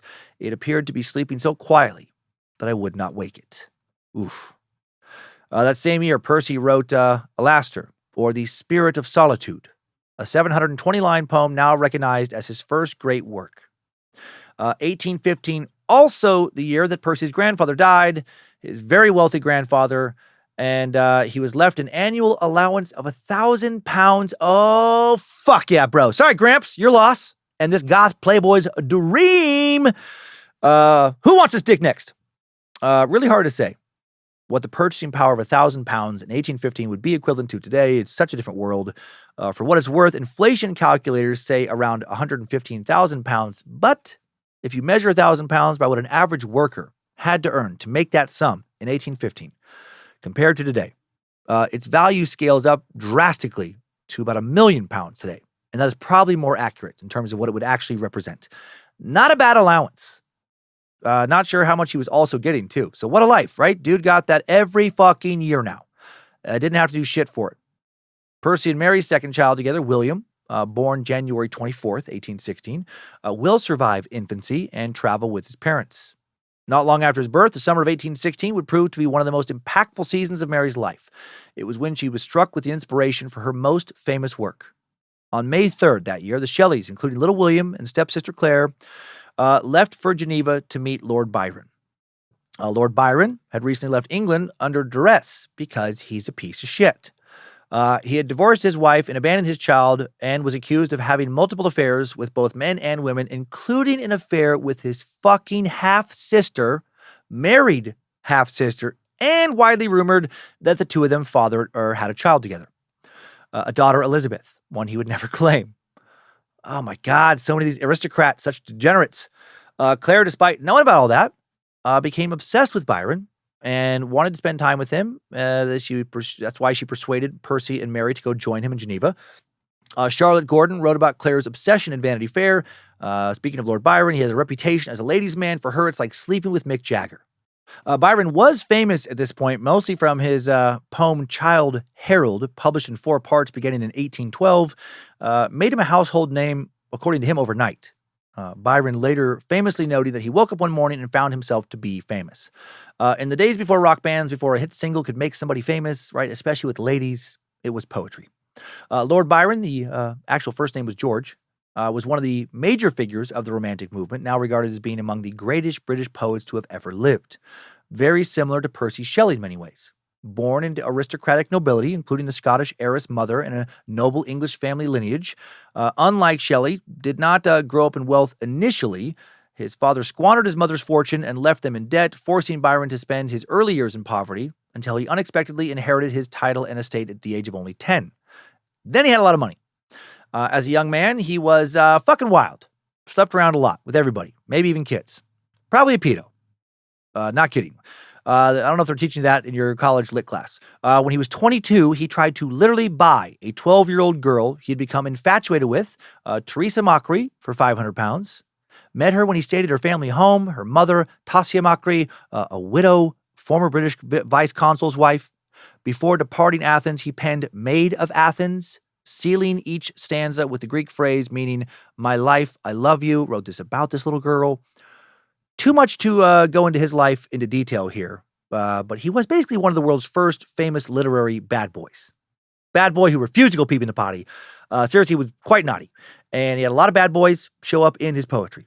Wrote about bad boys. He invented the archetype of the brooding, defiant, melancholy protagonist, haunted by a dark past. Think of James Dean or like a young Marlon Brando. And he and Percy Shelley became close friends and rented nearby properties on Lake Geneva, a lake that serves as the border between France and Switzerland near Italy. Not confirmed if Percy and Byron had a romantic relationship, but they might have fucked too, because everybody fucked everybody in the story. In biographer Gordon's words, whether their genitals touched, I don't know, but they're fawning all over each other and their ideas. They enjoyed going on day trips, sailing together, having long talks, maybe sucking each other's dicks, I don't know. That summer, again, the summer of 1816, Byron was also joined by 21-year-old Dr. John Polidori. John had met Lord Byron by taking a job as his personal physician early in 1816 to manage his volatile physical and mental health. Byron struggled with having a clubfoot, recurring bouts of malaria, eating disorders, pretty severe ones, frequently experienced bouts of dizziness, vertigo, and chest spasms, likely had numerous STIs, and was probably both bipolar and ADHD.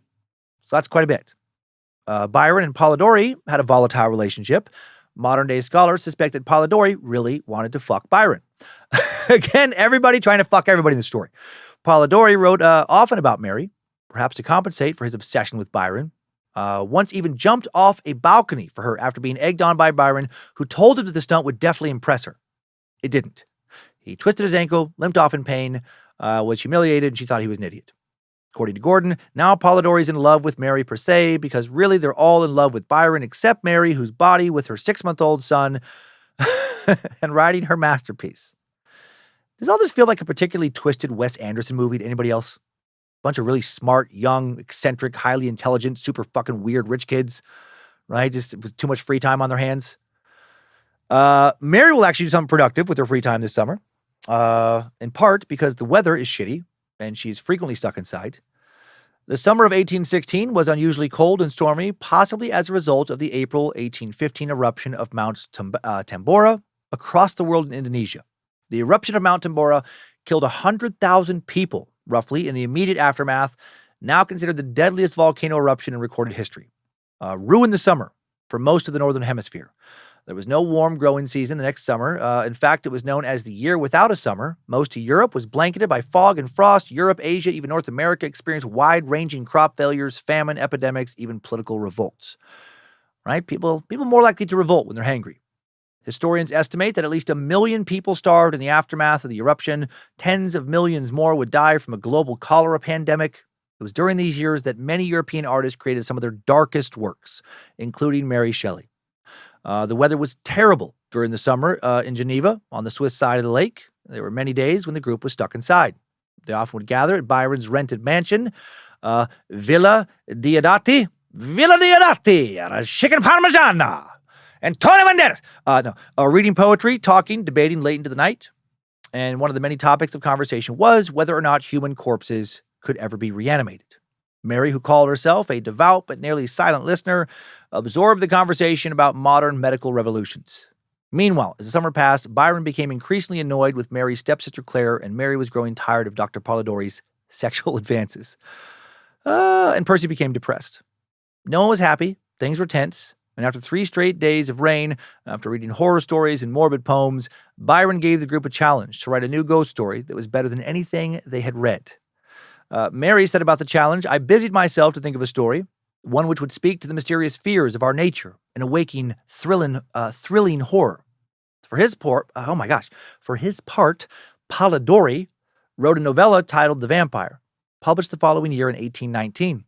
Actually, the first fictional work to include a vampire hero, which many think was modeled after Byron, and he is credited by many as the inventor of the vampire genre of fantasy fiction. He wrote his book some 7 decades before Bram Stoker began writing Dracula. Polidori would die of suspected suicide at his father's house, weighed down by depression and gambling debts 5 years after the infamous summer of 1816. Only 25 when he died. Crazy footnote to the story of how Frankenstein came about, right? Mary struggled to write her story. She later recalled, "I was asked each morning, and each morning I was forced to reply with a mortifying negative. No, I don't have it." But then one night, after another day they were all stuck inside. During a summer thunderstorm, she suddenly had a vision. She wrote, "I saw the hideous phantasm of a man stretched out, and then, on the working of some powerful engine, show signs of life. The next morning, she had her story in mind, and that was the basis of Frankenstein. As we know, the story features a scientist who creates a sentient creature out of human body parts. Mary incorporated her surroundings, including Villa Diodati, Maserati, Bugatti, Spaghetti, Antonio Banderas, into the novel. France, Germany, and Switzerland, where Mary and Percy travel during their elopement, also featured in Frankenstein, or more specifically, Frankenstein or the modern Prometheus. And in Greek mythology, Prometheus is a titan, a trickster, a god of fire, most famous for creating humanity out of clay and stealing fire from the gods to give to mankind. Man, great title for a book. The character of Victor Frankenstein, not actually a doctor in the novel, but rather a student, is from Geneva, Switzerland. Spent his early years by the lake. He studies at Ingolstadt University in Ingolstadt, Germany. Frankenstein, partially inspired by an 1812 French translation of the German ghost story collection Phantasmagoriana, a nightmare Mary had of a student being horrified by the vivification of assembled human body parts, and also a dream of her dead daughter coming back to life. Inspired by a collection of things. She wrote about this dream, which occurred a month after her daughter had died. Dream that my little baby came to life again, that it had only been cold, and that we rubbed it before the fire, and it lived. I awake, and I find no baby. I think about the little thing all day. So that's very sad. The best account of how Mary wrote Frankenstein actually comes from her preface to the 1831 edition of the novel. Let me share Mary's own words from that preface. The publishers of the standard novels, in selecting Frankenstein for one of their series, expressed a wish that I should furnish them with some account of the origin of the story. I am the more willing to comply because I shall thus give a general answer to the question so frequently asked me, how I, then a young girl, came to think of and to dilate upon so very hideous an idea. It is true that I am very averse to bringing myself forward in print, but as my account will only appear as an appendage to a former production, and as it will be confined to such topics as have connection with my authorship alone, I can scarcely accuse myself of a personal intrusion. It is not singular that, as the daughter of two persons of distinguished literary celebrity, I should very early in life have thought of writing. As a child I scribbled, and my favorite pastime during the hours given me for recreation was to write stories. Still, I had a dearer pleasure than this, which was the formation of castles in the air, the indulging in waking dreams, the following up trains of thought, which had for their subject the formation of a succession of imaginary incidents.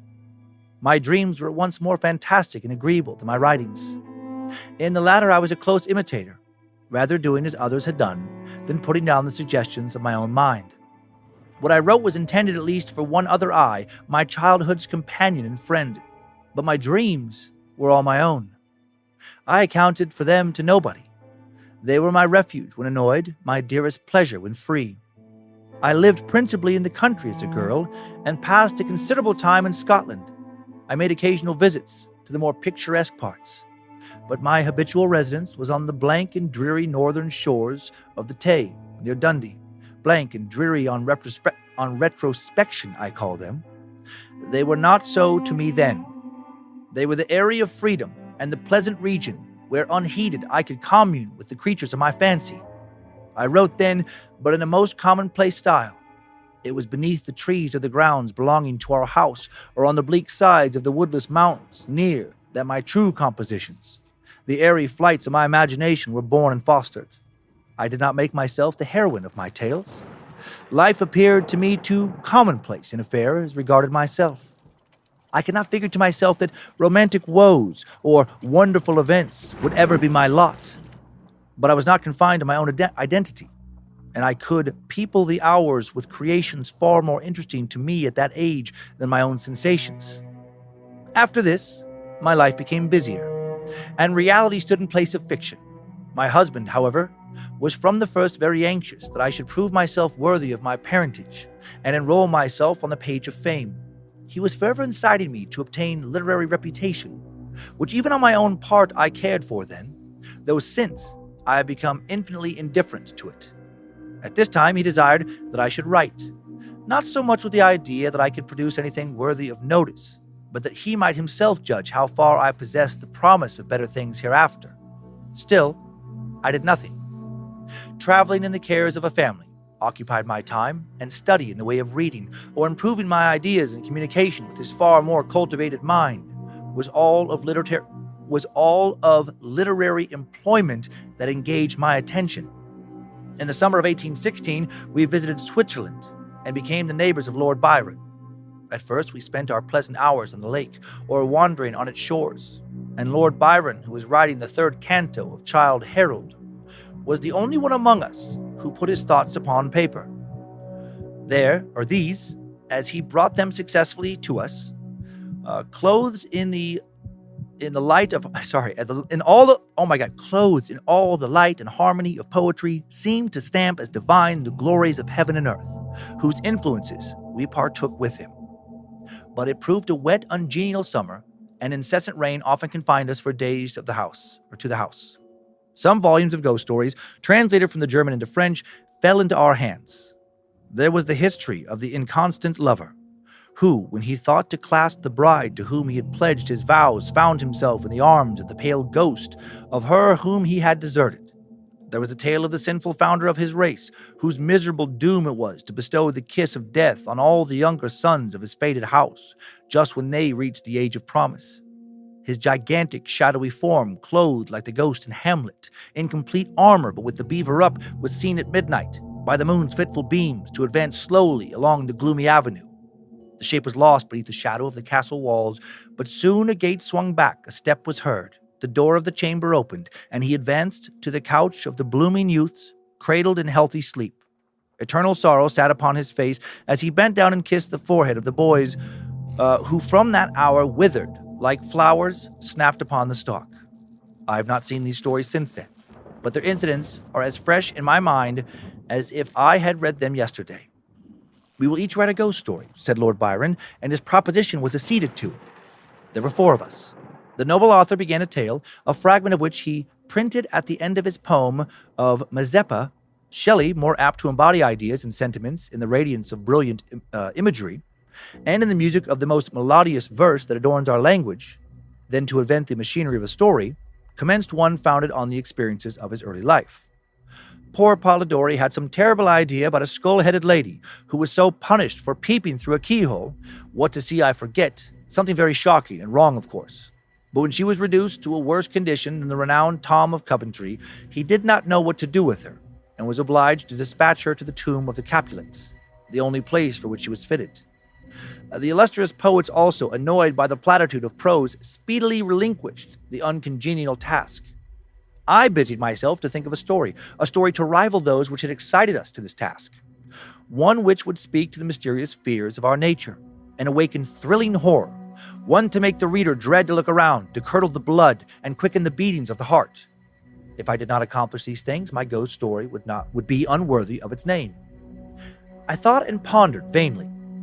I felt that blank incapability of invention, which is the greatest misery of authorship, when dull nothing replies to our anxious invocations. "Have you thought of a story?" I was asked each morning, and each morning I was forced to reply with a mortifying negative. Everything must have a beginning, to speak in Sanchian phrase, and that beginning must be linked to something that went before. The Hindus gave the world an elephant to support it, but they make the elephant stand upon a tortoise. Invention, it must be humbly admitted, does not consist in creating out of a void but out of chaos. The materials must in the first place be afforded. It can give form to dark, shapeless substances, but cannot bring into being the substance itself. In all matters of discovery and invention, even of those that appertain to the imagination, we are continually reminded of the story of Columbus and his egg. Invention consists in the capacity of seizing on the capabilities of a subject, and in the power of molding and fashioning ideas suggested to it. Many and long were the conversations between Lord Byron and Shelley, to which I was a devout but nearly silent listener. During one of these, various philosophical doctrines were discussed, and among others the nature of the principle of life, and whether there was any probability of its ever being discovered and communicated. They talked of the experiments of Dr. Darwin. I speak not of what the doctor really did or said that he did, but, as more to my purpose, of what was then spoken of as having been done by him, who preserved a piece of vermicelli in a glass case, till by some extraordinary means it began to move with voluntary motion. Not thus, after all, would life be given. Perhaps a corpse would be reanimated. Galvanism had given token of such things. Perhaps the component parts of a creature might be manufactured, brought together, and endued or imbued probably, with vital warmth. Night waned upon this talk, and even the witching hour had gone by before we retired to rest. When I placed my head on my pillow, I did not sleep, nor could I be said to think. My imagination, unbidden, possessed and guided me, giving Jesus Christ. This is a long fucking path. Gifting the successive images that arose in my mind with a vividness far beyond the usual bounds of reverie. I saw with my shut eyes, but acute mental vision, I saw the pale student of unhallowed arts kneeling beside the thing he had put together. I saw the hideous phantasm of a man stretched out, and then, on the working of some powerful engine, show signs of life and stir with an uneasy, half-vital motion. Frightful must it be, for supremely frightful would the effect of any human endeavor to mock the stupendous mechanism of the creator of the world. His success would terrify the artist. He would rush away from his odious handiwork, horror-stricken. He would hope that left to itself, the slight spark of life which he had communicated would fade, that this thing, which had received such imperfect animation, would subside into dead matter, and he might sleep in the belief that the silence of the grave would quench forever the transient existence of the hideous corpse, which he had looked upon as the cradle of life. He sleeps, but he is awakened. He opens his eyes. Behold, the horrid thing stands at his bedside, opening his curtains and looking on him with yellow, watery, but speculative eyes. I opened mine in terror. The idea so possessed my mind that a thrill of fear ran through me, and I wished to exchange the ghastly image of my fancy for the realities around. I see them still, the very room, the dark parquet, the closed shutters, with the moonlight struggling through, and the sense I had that the glassy lake and white high Alps were beyond. I could not so easily get rid of my hideous phantom, still it haunted me. I must try to think of something else. I recurred to my ghost story, my tiresome, unlucky ghost story. Oh, if I could only contrive one, which would frighten my reader as I myself had been frightened that night. Swift as light and as cheering was the idea that broke in upon me. I have found it. What terrified me will terrify others, and I need only describe the specter which had haunted my midnight pillow. On the morrow, I announced that I had thought of a story. I began that day with the words, "It was on a dreary night of November, making only a transcript of the grim terrors of my waking dream." At first, I thought but of a few pages, of a short tale, but Shelley urged me to develop the idea at greater length. I certainly did not owe the suggestion of one incident, nor scarcely of one train of feeling to my husband, and yet but for his incitement, it would never have taken the form in which it was presented to the world. From this declaration, I must accept the preface. As far as I can recollect, it was entirely written by him. And now, once again, I bid my hideous progeny go forth and prosper. I have an affection for it was the offspring of happy days, when death and grief were but words which found no true echo in my heart. Its several pages speak of many a walk, many a drive, and many a conversation when I was not alone, and my companion was one whom, in this world, I shall never see more. But this is for myself. My readers have nothing to do with these associations. I will add but one word. As to the alterations I have made, they are principally those of style. I have changed no portion of the story, nor introduced any new ideas or circumstances. I have mended the language where it was so bald as to interfere with the interest of the narrative, and these changes occur almost exclusively in the beginning of the first volume.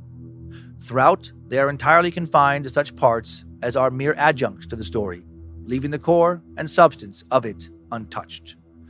And then Mary Wollstonecraft Shelley, London, October 15, 1831. So, it's just cool just to hear. I mean, God, those are so fucking hard to read without fucking up a little bit here and there. Those long passages written in such a different kind of writing style than we write in today. But it was just cool to hear like her perspective on Frankenstein. Percy, Mary, and Claire will return to England August 29th, 1816. They first will stay in Bath, where Claire will try to hide her pregnancy with Lord Byron's child. And then while Mary had just had a creative breakthrough, she will soon face more tragedy. After looking for but not finding her, after receiving some alarming letters, on October 9th, Mary's half-sister Fanny, the only sibling she shared the same mother with, died by suicide by taking an overdose of laudanum at an inn in Swansea, Wales. Only 22 years old, and Mary is, of course, devastated. Just 2 months later, Percy's wife, Harriet, dies by suicide. So many fucking suicides. On December 9th, her body is found drowned in the Serpentine, a lake in Hyde Park. She was even younger, just 21. Percy did not seem to mourn her passing. He and Mary officially got married less than 2 weeks later, December 20th, 1816. William Godwin, pleased by the news, not that Harry had died, but that Percy and his daughter were now legally married, and he accepts them both back into the family. Interestingly, months after Harriet's death, the courts will rule not to give Percy custody of their children, finding him morally unfit. Maybe not wrong. After their court proceedings were closed, Percy and Mary moved to Marlow, a village in Buckinghamshire, west of London, very quaint little town along the Thames.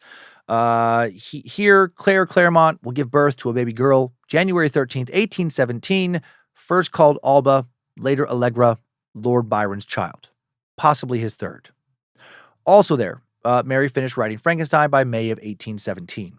However, she thought that the public would be highly interested in her European elopement with Percy more than this book, and it would take time to get her novel published. So before trying to publish it, she first helps Percy prepare an account of their joint travels in the summer of 1814. On September 2nd, 1817, Mary and Percy's daughter Clara is born.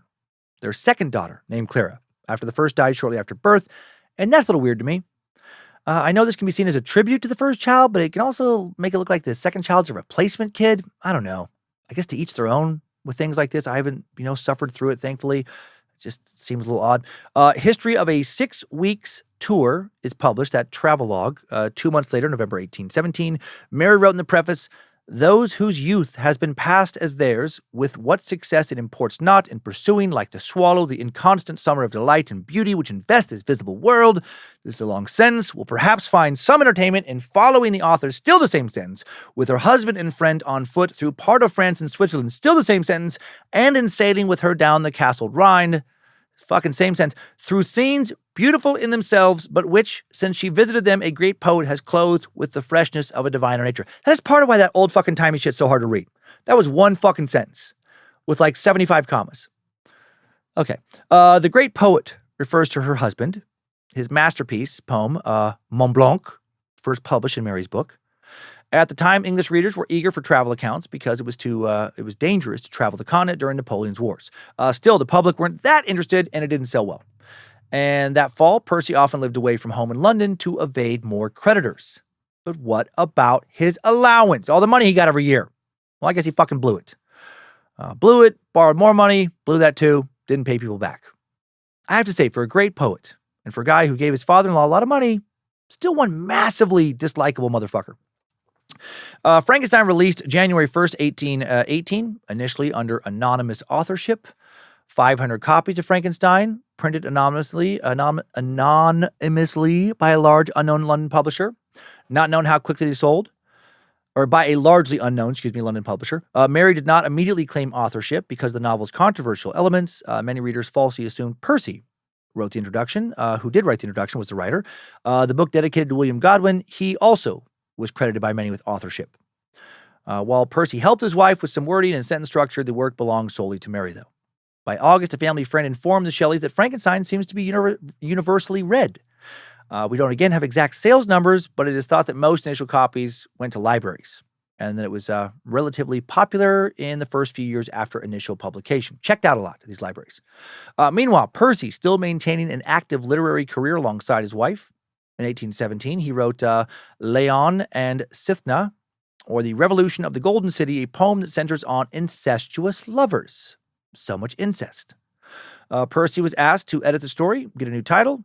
So in 1818, he reissued the story as The Revolt of Islam. A little bit of a different title. Although the title clearly focuses on Islam, the poem discusses religion in general, and the main characters now no longer siblings. Soon after this, Percy, Mary, and their children, and Mary's stepsister Claire Claremont, and her Lord Byron baby Allegra leave for Italy, partially to continue hiding from creditors. My God. And before moving forward with Mary's story, I got to share some more dirt on Claire and Byron. He is such a piece of shit. Lord Byron will meet all of them in Italy, kind of. He'll meet Percy and Mary, but not the mother of his child.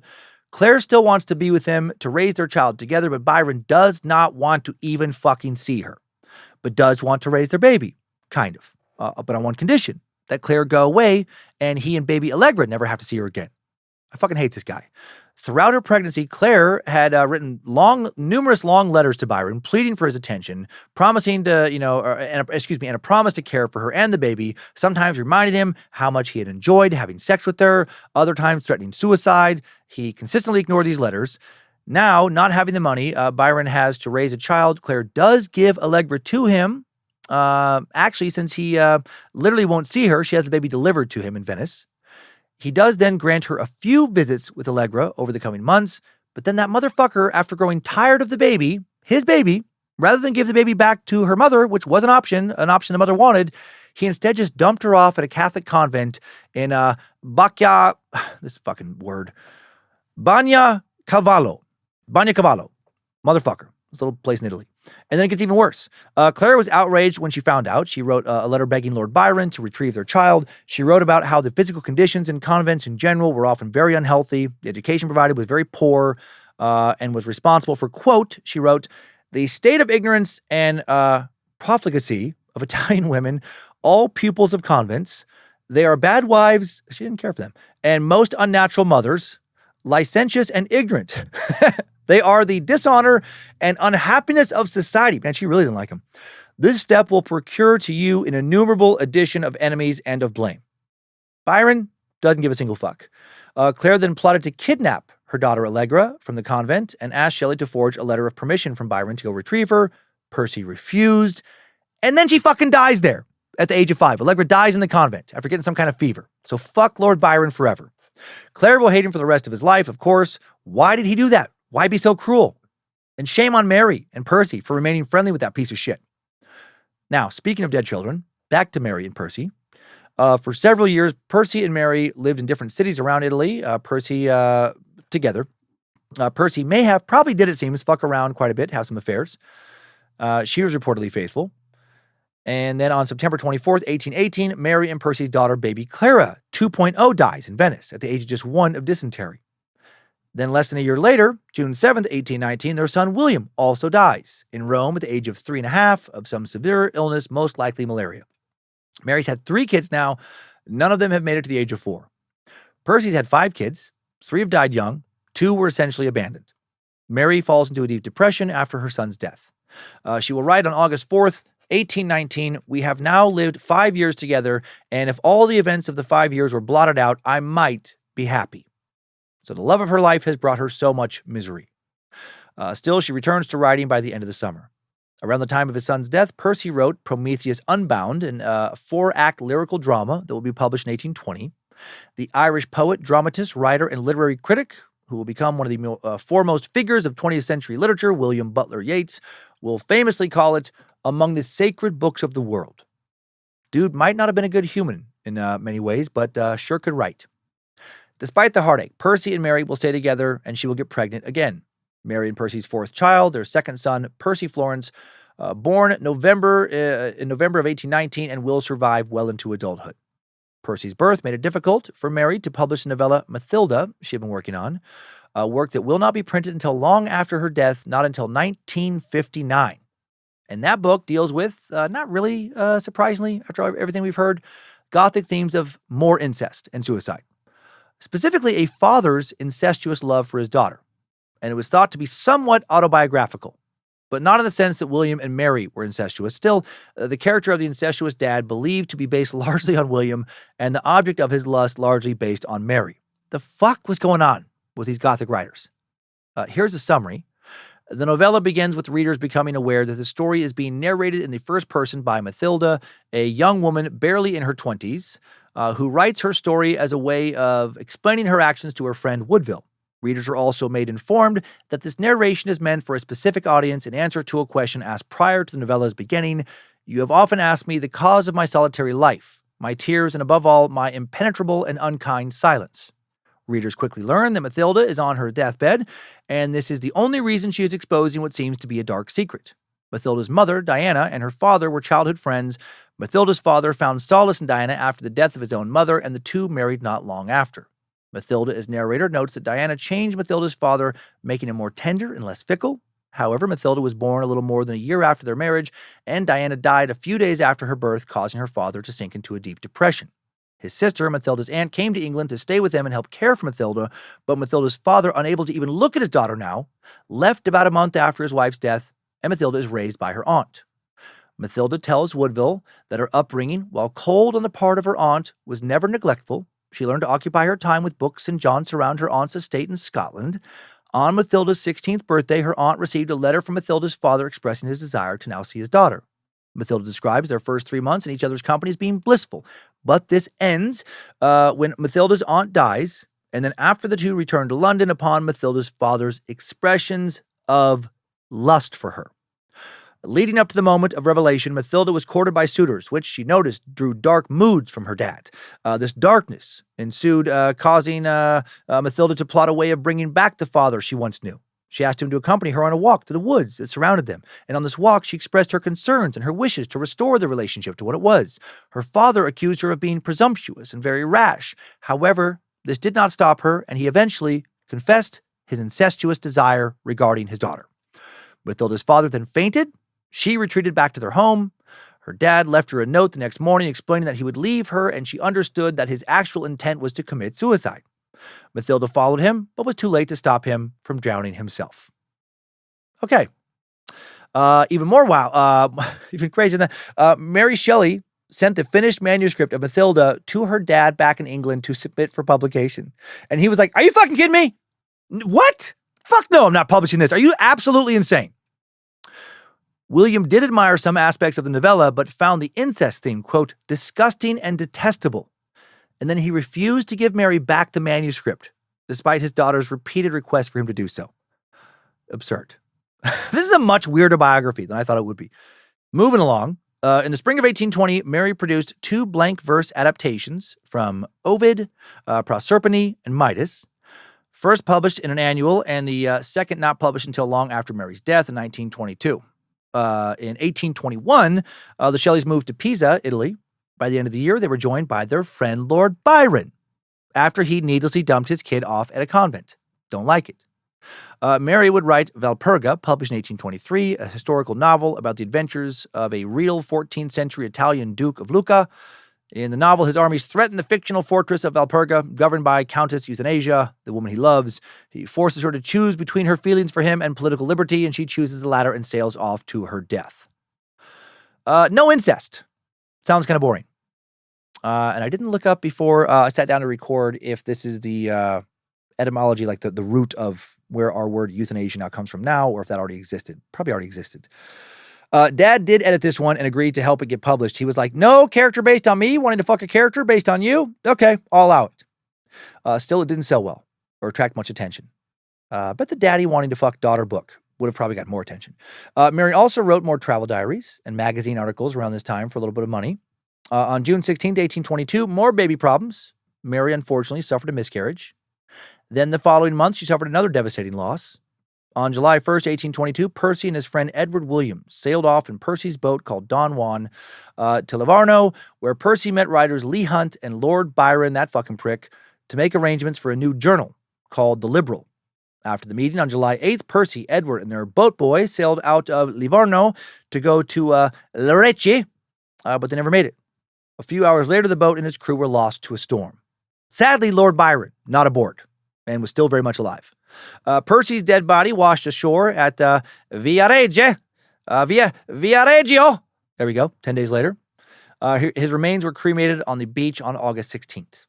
Most papers reported Percy's death as an accident, but there was some speculation he was murdered due to his political beliefs.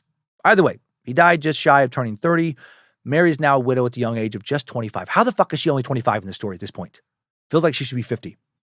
Both Mary and Edward's partner, Jane, yeah, why not? Let's add another Jane to the story. Were now alone. Neither one of them remarried, but it is thought that their friendship may have developed into something more.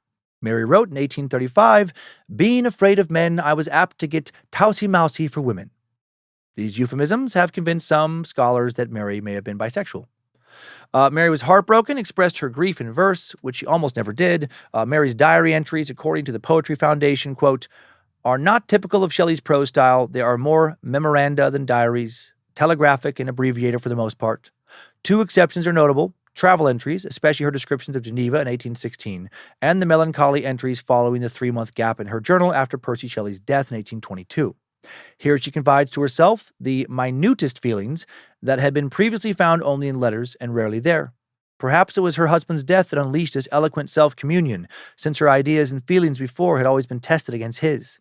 She says in the first entry, 2nd October, after the poet's death on July 8th, For 8 years, I communicated with unlimited freedom, with one whose genius, far transcending mine, awakened and guided my thoughts. I conversed with him, rectified my errors of judgment, obtained new lights from him, and my mind was satisfied. Now I'm alone. Oh, how alone. The stars may behold my tears, and the winds drink my sights, but my thoughts are a sealed treasure, which I can confide to none. But can I express all I feel? Can I give words to thoughts and feelings that, as a tempest, hurry me along? Is this the sand that the ever-flowing sea of thought would impress indelibly? Alas, I am alone. Seems like she kind of like married her dad in some ways, right? Now, I guess his inheritance, Percy's inheritance, did not transfer over to her. Mary still has to support her son and needs to publish her novel, Valperga. It'll be published in February 1823 in 3 volumes.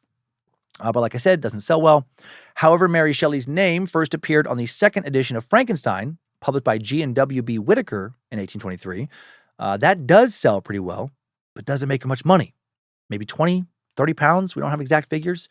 Hoping her husband's work will be highly marketable, she then returns to England and begins editing his last manuscripts. However, her father-in-law forces her to agree not to publish any more of his Percy's writings during his lifetime. He also threatens to withdraw support of his grandchild if she does not turn Percy Jr. over to his custody. The fuck is happening? Mary refused, and then surprisingly, Sir Timothy still sent an allowance of £100 per year, which gradually increased with time.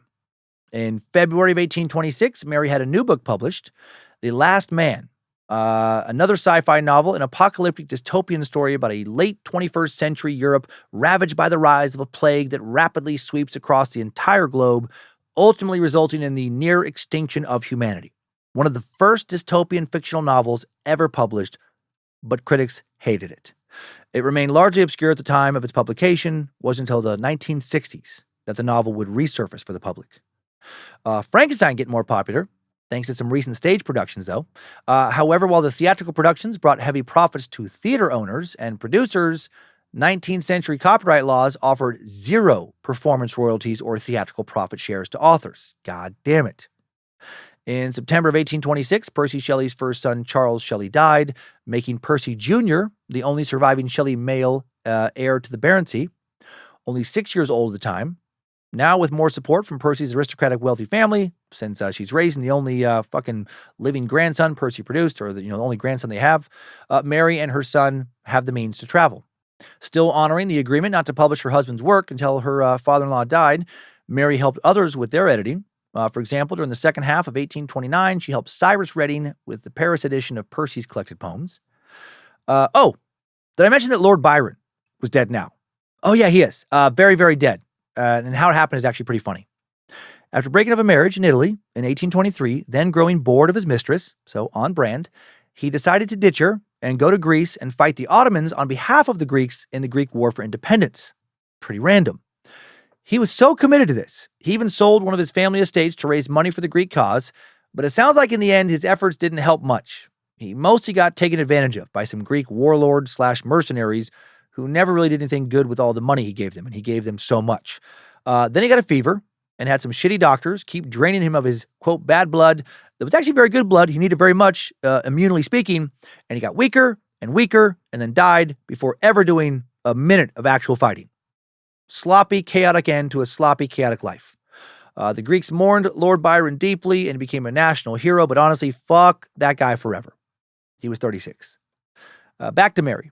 In November of 1831, Frankenstein was re-released as a now best-selling single-volume edition with the preface written by Mary, which I read an excerpt from earlier in the timeline. Made her very little money. She had transferred the copyright for the 1831 third edition to publishers Henry Colburn and Richard Bentley, that fucking dick, that grifty dick, for a single flat fee of £30. Then it sells very well, continues to sell well year after year after year, but she will never see another penny in her lifetime from Frankenstein. She didn't own the rights. Will get paid a little bit from other work, though. In 1835, she published a novel, Ladore, or Ladora, or Ladore. I watched 3 different videos, and people say the name of the book differently every single time. What's it about? An overly controlling daddy, mostly. Lord Ladore isolates himself and his young daughter Ethel in the American wilderness of Illinois, raising her to be completely dependent on him, while his aristocratic wife Cornelia remains in England. Doesn't sell well. In 1836, Mary's father, William Godwin, dies at the age of 80. Mary was very active in helping care for him in his final years. They are said to have been on, quite good terms when he passed. In the late 1830s, Reverend Dionysius Lardner, a scientific writer, commissioned Mary to write biographical sketches for his popular cabinet cyclopedia, an encyclopedia series arranged by topic, contains 61 titles and 133 volumes, helps her, grieve, get, through grieving her dad, keeps her busy, and she does very well with this. According to the Poetry Foundation's biography of Mary, though Frankenstein assures Mary Shelley a permanent place in literary history, and though some of her other novels are praised by critics, her nonfiction prose, particularly in the forms of biography and travel essay, rank with some of the best writing in those genres. Indeed, when Rambles and her cyclopedia biographies are considered next to her fiction of the period after 1830, it must be admitted that the nonfiction is superior writing. Mary Shelley herself thought so. Near the end of her literary career, she told Percy's publisher, Edward Moxon, "I should prefer quieter work, such as my lives for the Cyclopedia, which I think I do better than romancing." Mary also published her last novel, Faulkner, in 1837. Faulkner follows a young woman's education under a very controlling daddy figure. She spent so much more time working out relationship issues with her dad in her writing than she ever did on monsters. Not what I expected. As Mary concluded her Cyclopedia series, Sir Timothy Shelley rescinded his ban on publishing Percy's works. Although Mary's health began to decline in 1839, she began a complete edition of Percy's poems in 4 volumes, the last of which was published in May of that year. In November, she produced a single-volume edition of the same work, and her edition of Percy's essays, letters from abroad, translations, and fragments came out in December.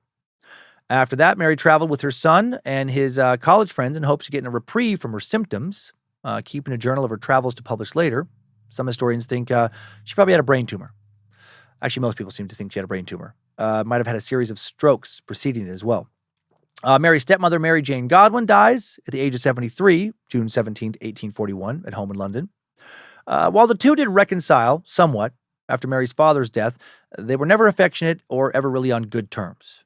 Mary Jane has been recognized by literary historians in recent years for occupying a singular professional position as the only female publisher of substance in the London literary world of the early 1800s. Rambles in Germany and Italy in 1840, 1842, and 1843, a travel narrative published in 2 volumes in July of 1844, and is Mary's final book. She probably didn't write anymore because she didn't need to write for money anymore. Sir Timothy Shelley, her father-in-law, died a few months before, April 24th, 1844, left his estate and title to Percy Jr., who will take care of his mother for the rest of her life because he was a very good boy who always went pee-pee on the potty. The last years of Mary's life, relatively uneventful and peaceful, if, perhaps a bit lonely. She never remarried or entered into any confirmed physical romantic relationships after Percy's death, though she did flirt with some people who just did not reciprocate her feelings. Maybe she had some secret lovers. I hope. She got some action if she wanted it. In her final years, she experienced further health problems, worrying symptoms such as more frequent migraines, weakness, and seizures. Her son, Percy Jr., married June 22nd, 1848. Married a woman named Jane, because every other fucking woman in England was named Jane back then. He was now 100% secure in his title, something Mary was very happy about. It had always worried her before that. Mary Shelley then dies at the age of 53 on February 1st, 1851, of a suspected brain tumor. Thank God she outlasted at least one of her kids. Mary's death certificate from the General Register Office of London lists that she suffered from disease of the brain, supposed tumor in left hemisphere of long standing. In the last dozen years of her life, she experienced recurring night migraines with weakness, aphasia, hemiparesis, aka weakness on one side of her body, and seizures. The National Library of Medicine scholars now suspect her most likely cause of death was a recurrent, finally massive stroke. So yeah, tumors or stroke. After Mary's death, her son Percy and his wife Jane had her parents' remains exhumed from St. Pancras Cemetery in London and reinterred beside Mary at the family tomb at St. Peter's Church in Bournemouth. This site is accessible to tourists on the Bournemouth Cultural Trail. So that's cool. Her son, Percy Florence, will live until the age of 70, and while he will never produce a child, he will adopt a child, a girl, Bessie, Jane's niece. Again, seems like he was a good dude. Not a good writer, but probably a better human than his dad. Definitely a better human than a lot of his parents' friends. And that will take us out of this timeline. Good job, soldier. You made it back. barely.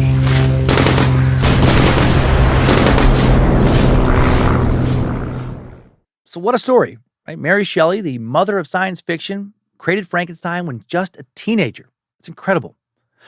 Also incredible, so many different unlikely things had to have all happened for Mary to write what she wrote, what is her most enduring work by far, despite her continuing to write published works for, decades later. Love odd historical situations like this. Despite being the mother of science fiction, and to many also the mother of modern horror, she never wrote much science fiction or horror. She wrote more travelogues, worked more in nonfiction or on gothic romance novels, where she clearly was trying to work out her complicated relationship with her dad. For her to write Frankenstein, though, she had to first be born into one of the very few households in the Western world where a woman who wanted to be an author would not only have that dream be tolerated, but deeply nurtured and encouraged. She had to also be born into a home where a bunch of notable authors of the day would continually visit, to be raised by authors, right? A home where her parents had a bookstore and publishing company to attract authors to come around often. They had to have two parents who were, distinguished academics. One of them stay alive and keep brilliant minds coming back. Then she had to have one of the most talented writers of the day not only think she was a good writer as well, but also think she was sexy and wanted to run away with her, despite infuriating her father, a man he greatly admired and supported. And that guy had to know another guy who was also one of the most talented writers of the day, who also thought she was talented, and the weather had to be shitty in Switzerland for that summer, keeping them cooped up inside and growing bored. And this other author had to randomly throw down a weird writing challenge, and she had to have had fucked up dreams, partially inspired by the recent loss of a child, and had to be a really talented writer herself to pull off her high concept idea and. Her having all that happened, almost as unlikely as actually bringing a corpse back to life. And I think that's so fitting, so fucking cool. What a story. Time for the takeaways. Timesuck Top 5 Takeaways. Number 1, Mary Shelley was the daughter of two famous writers, William Godwin and Mary Wollstonecraft. Her mom died just, a little over a week after she was born. Yet she was probably the biggest influence on Mary throughout her life, inspiring Mary. What a special thing regarding those who write. You can learn so much about them after death through their writings. Mary's father, another huge influence. He exposed her to so much literature and to so many other writers from a young age. He always expected her to follow in his footsteps. Number 2, Mary Shelley's relationship with the famous poet Percy Shelley got off to a rather scandalous start. She and Percy began seeing each other while he was still married, and they eloped to continental Europe after they revealed their relationship to her family, who did not approve. They did not officially marry until Percy's wife died by suicide. This scandal caused Mary's father to stop speaking to her for several years. Number 3, if Mount Tambora had not erupted in 1815, we may not have had Frankenstein written the following summer. How fucking random. The aftermath of the volcanic eruption caused the year without a summer in 1816. Mary, her husband, Lord Byron, and Dr. John William Polidori spent much of that dreary summer holed up inside. After Lord Byron challenged the group to write a ghost story out of boredom, Mary was soon struck with the vision of the creature, taken from a dream partially, that would inspire Frankenstein. Number 4, Mary lost many of the people closest to her, so many, including her mother, all but one of her children, her half-sister, and her husband Percy. These losses devastated and depressed Mary, but she never stopped writing because of them. And number 5, new info, was Mary Shelley's Frankenstein also inspired by a man many have called the real Frankenstein, Johann Conrad Dippel, a man who claimed to have discovered some magical elixir of life, a man rumored to have dug up bodies of the dead for his experiments, a man rumored to have created a monster, and a man literally born in a place called Castle Frankenstein, a real hilltop castle overlooking the German city of Darmstadt. Johann Conrad Dippel, born in 1673, he was a German theologian, alchemist, physician, and controversial experimenter. He became notorious during his lifetime for his interest in alchemy, anatomy, and medicine. And rumors, as I just mentioned, spread that he conducted grisly experiments on corpses, that he attempted to transfer souls from one body to another.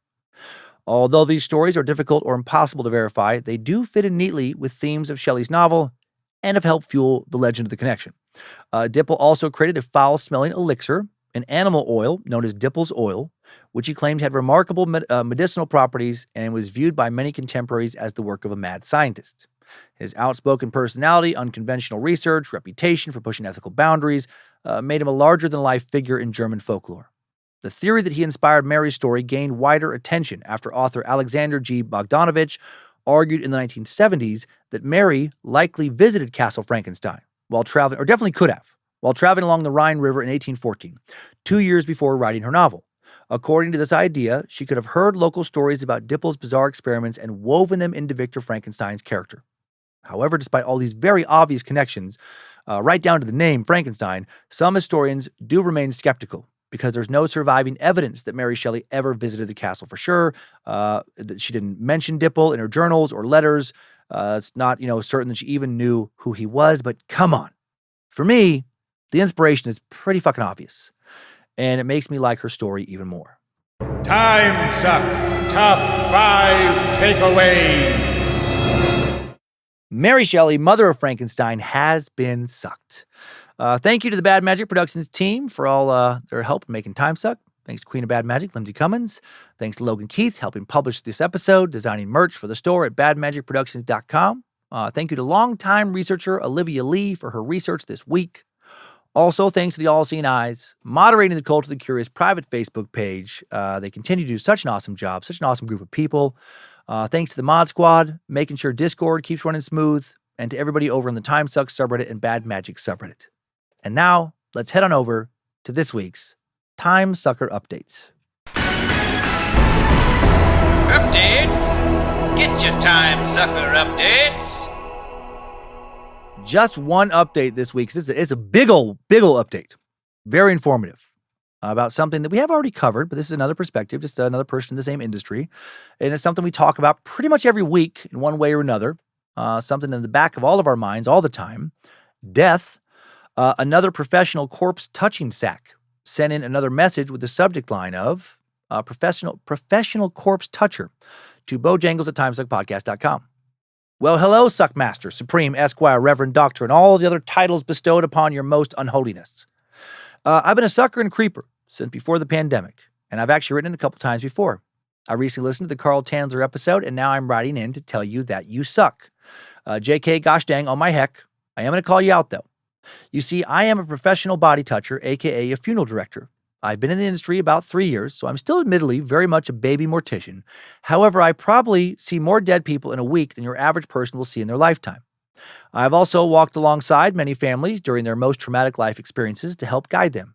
Jessica Mitford, who you mentioned as an opponent of embalming, and countless media pieces depicting those in my profession as stuffy old men who are out to profit off of those in the throes of grief, or the new rising trend of mortuary TikTok influencers who post the gory truth of what goes on behind the preparation room doors. Most of these people have been in the industry for less time than I have, and their word is worth about as much as a corpse's fart. The majority of the people I know in the business are caring and dedicated, albeit weird as fuck, myself included, people who work their asses off to lighten the burden on folks during some of the most stressful and painful days one can go through. One of the many tools we use to help people during this time is the art of embalming and other restorative arts. Major nerd moment for me here because embalming is one of my favorite topics. It is a unique combination of science and art. Yes, there is a certain level of chemistry, but as my old mentor used to say, you mix with your heart, not a formula. The art of embalming and restoration is not for my morbid benefit, but to help people comprehend the passing of their loved ones. Take a moment to imagine being at the bedside of your parent or spouse, or even your child, with them gasping for their final breaths, eyes wide open but staring off into the distance, body wasting away from disease, hooked up to a million machines barely sustaining some semblance of life in a cold, sterile hospital room. This is the reality for many people, and for many this is a very painful final image of their loved one. Embalming and restorative arts, or as Jessica Mitford put it, the way the body is sprayed, sliced, pierced, pickled, trussed, trimmed, creamed, waxed, painted, rouged, and neatly dressed, transformed from a common corpse into a beautiful memory, is a way to give people the opportunity to say goodbye to their loved one, as they remembered their loved one looking when they were alive. Yes, a body does undergo extensive procedures in order to preserve and restore its appearance, but Jessica Mitford's description of my area of expertise is a clearly slanted and disdainful interpretation of a process that can actually bring a sense of comfort to many people. I have personally heard bereaved families say how at peace their loved one looks. No more torment from the dementia or the cancer or any of the other countless human ailments. All their worries are gone, and their loved ones believe them to be at peace. Another circumstance where embalming can benefit a bereaved person is when there are family members who live far away or are unable to say goodbye before or shortly after death. I personally live thousands of miles away from my grandmother, but I'm very connected with her, and we call and chat regularly. She supported me through all kinds of bullshit in my life, all through college, and now my weird and crazy life today. When she dies, I want to be able to lay my hand on hers one last time and tell her thank you again and goodbye. This wouldn't be possible without embalming. This is not to say embalming is the best option for everyone. There are actually 8 legal methods of final disposition, fancy funeral director speak for what happens to your corpse, in my state. Burial, cremation, entombment, alkaline hydrolysis, aka water cremation, natural organic reduction, aka human composting, green burial, burial without formaldehyde or any other chemicals and usually in a casket or shroud made of decomposable materials, anatomical donation, removal from state. And even within each of those methods, there are so many things you can do. Down in Florida, there is an organization that is transforming cremated remains into structures to allow for coral growth to help rebuild reefs. That is actually really cool. There is a company that is developing a casket made of mushroom fibers that encases the body and helps aid for a natural return to the earth. There's another company that can take your cremated remains, place them into a capsule, and then shoot it into space so you can be laid to rest literally in the heavens. What I want for myself personally is called conservation burial. It's a form of green burial that takes place on green spaces that have been designated as cemeteries. This land is not maintained like a traditional cemetery and is largely left as a natural space. There is usually not even a physical headstone, but instead a geotag for families to visit a burial site in the future. This is done to protect green spaces that otherwise would be destroyed by developers. The government is even less likely to take the land through eminent domain, as they would then have to pay to move human remains buried there. Yes, the cost of burial has increased. However, if you consider all that goes into laying a loved one to rest, the prices don't seem as exorbitant. For example, most people are not able to schedule their time of death, and not everyone goes during regular business hours. So that means a funeral director is on call 24/7, 365 days a year to transfer your loved one into the funeral home's care. I'm actually writing this to you now after having worked until 2 a.m. on back-to-back embalmings, which I was doing while listening to Timesuck and Scared to Death. Oh, thank you. My fellow funeral directors and I have missed family dinners, weekends, holidays, birthdays, and many other occasions in order to be there for people. There is a very limited pool of people willing to do this, so compensation reflects that. It's a dying art, literally. Additionally, many of the specialized funerary merchandise is not mass-produced. I've actually visited a casket factory, and every step was done by hand. Cutting, molding, welding, painting, sewing, assembly, all done by people, not automated machines. Some burial equipment requires specialized equipment to handle. Almost every cemetery requires an outer burial container. This prevents the casket from breaking down and the cemetery lawn from sinking. These concrete grave liners, the minimum cemetery requirements that has no extra bells and whistles like reinforced concrete or ceiling properties, can weigh a couple 100 pounds easy. This requires a specialized small crane-like device to transport to the burial site, place in the grave, and then close on top of the casket. Many smaller costs can add up too. Some churches have $5 to $7 couple $100 fees that the family must pay to hold their funeral in the church. Then there are other expenses such as flowers and food for the funeral reception. In my humble opinion, I believe there should be a cost-effective method for final disposition paid for by the state. This would tie into a basic universal healthcare system that ensures all citizens have access to a baseline of healthcare and death care. People should not have to go into debt sending their loved ones into the great beyond. That way, anyone who wants a casketed burial or an embalming and public viewing or an animatronic exoskeleton that puppets your corpse around to Michael Jackson's Thriller can opt to fund those services as they desire. I'm honestly surprised I didn't hear any other funeral directors in the updates. Yeah, well, after yours came in, I read one. But that is fitting with the work hard and keep your head down mentality we are taught in school when it comes to talking shop with civilians. The general public is so removed from death at this point in time that it would be truly traumatizing for someone to see what I have, which I think is another reason why embalming is valuable. I may be used to seeing dead people, but the average person is not. Seeing an embalmed version of the deceased is kind of like the died version of what I see. Same great Meemaw look, now with 50% less dead. That's fucking awesome. Maybe if we lived in another culture where aging, dying, death was more normalized, it wouldn't be as shocking to people. However, as it stands, I don't know if most people would be okay seeing their loved ones how I do. How we have removed ourselves from death is a whole separate issue. We send off our elderly to wither away and die in facilities that keep them out of sight and out of mind. Yes, many people require extensive medical care at the end of their life, but you wouldn't believe the amount of people who just stick their family members in a nursing home and go on with their lives. So many stats on healthy aging and longevity show that people who are active in their community, have strong social ties, and a purpose will live longer, healthier lives. The dead and the grieving have taught me so much about what it means to truly live. Really gain a perspective on what actually matters in life and not getting caught up in day-to-day bullshit that we all think is so important. Pick the battles that actually matter to you and know that you're not likely to change someone's mind by arguing with them. Instead, live authentically as yourself and extend the hand of kindness towards somebody you disagree with is more likely to help shift someone's perspective, as it reminds people that we ultimately are all Team Meatsack. Never leave the I love yous, the I'm proud of yous, and the I'm sorries unsaid. No one can hear the words that are never spoken, and all too often we lose the chance to tell our loved ones just how much they mean to us. Next is actually a biological fact. Just as we are all different on the outside, so are we on the inside. People come in all shapes, sizes, and anatomical layouts. We're taught the general guidelines of where to find what we need, but sometimes the body doesn't follow the script. My favorite class in mortuary school was our cadaver lab because we actually got to dissect full cadavers. This was by far the most empowering experience of my life. Understanding and visualizing where and what the internal structures of the body look like helped me to not only improve my embalming skills, but to better understand my own body. The other point I'll make is somewhat contradictory to the one above. We are ultimately all just Team Meatsack, are all Meatsacks. No matter what you look like on the outside, what God you pray to, or who you loved in life, we all bleed red, which is the morbid way of saying we are all on the same team human. The next one is just my own perspective, so take it how you will. After spending so much time with the dead, I firmly believe that there is some force that makes us truly alive, whether that is a soul or some other ethereal matter or simply the firing of neurons in our brains. I don't know. There's some spark, though, that leaves a person when they die that makes them who they were in life.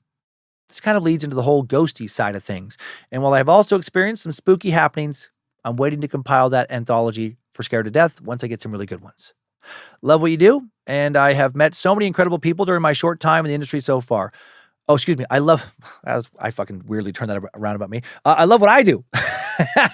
Sorry, anonymous person. I love what I do, and I've met so many incredible people during my short time in the industry so far. So many people are paralyzed by fear at the idea of their own death when it's one of the only certainties in life. I think we're a long ways off as a culture from embracing death, but if we take small steps to understand the process, it will become less scary. That's all for now. I know this was a big fat email, and death/death care is one of my favorite topics. If you ever want to discuss more or do a suck on dying, death, and funerals, please do not hesitate to reach out. I seriously love educating people who want to know more. And if I don't know the answer, I know enough people who have more experience than I do who will be happy to pass on their knowledge as well. Thank you and the whole team. Thank you to you and the whole team for what you all do. Peace, a body disposal expert. Wow, that was an amazing email. Thank you so much. So informative. I always love hearing from an expert. You touched on so many things, and you did so intelligently and compassionately. Also love just hearing from people who are so passionate about what they do and excited to share their knowledge with others. Way too many points to try and address them, and no need because you addressed them all so eloquently. It felt fitting to add this update to an episode about essentially a woman who became famous writing about a corpse. Thank you for sending that in. Thanks, everybody, for sending in your updates to bojangles@timesuckpodcast.com. Thanks, time suckers. I needed that. We all did. Well, thanks for listening to another Bad Magic Productions podcast. Be sure and rate and review Timesuck if you haven't already. Please don't fall in love with someone who's already married with a young child and another one on the way this week. Someone who's totally fine hanging them out to dry. Odds are they probably aren't really in a good place right now and won't stay committed to you either. Oh, and keep on sucking.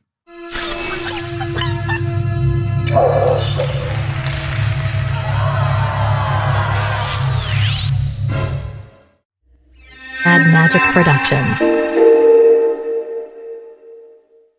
And now let me share a dramatic reading from Frankenstein. This woman is mine.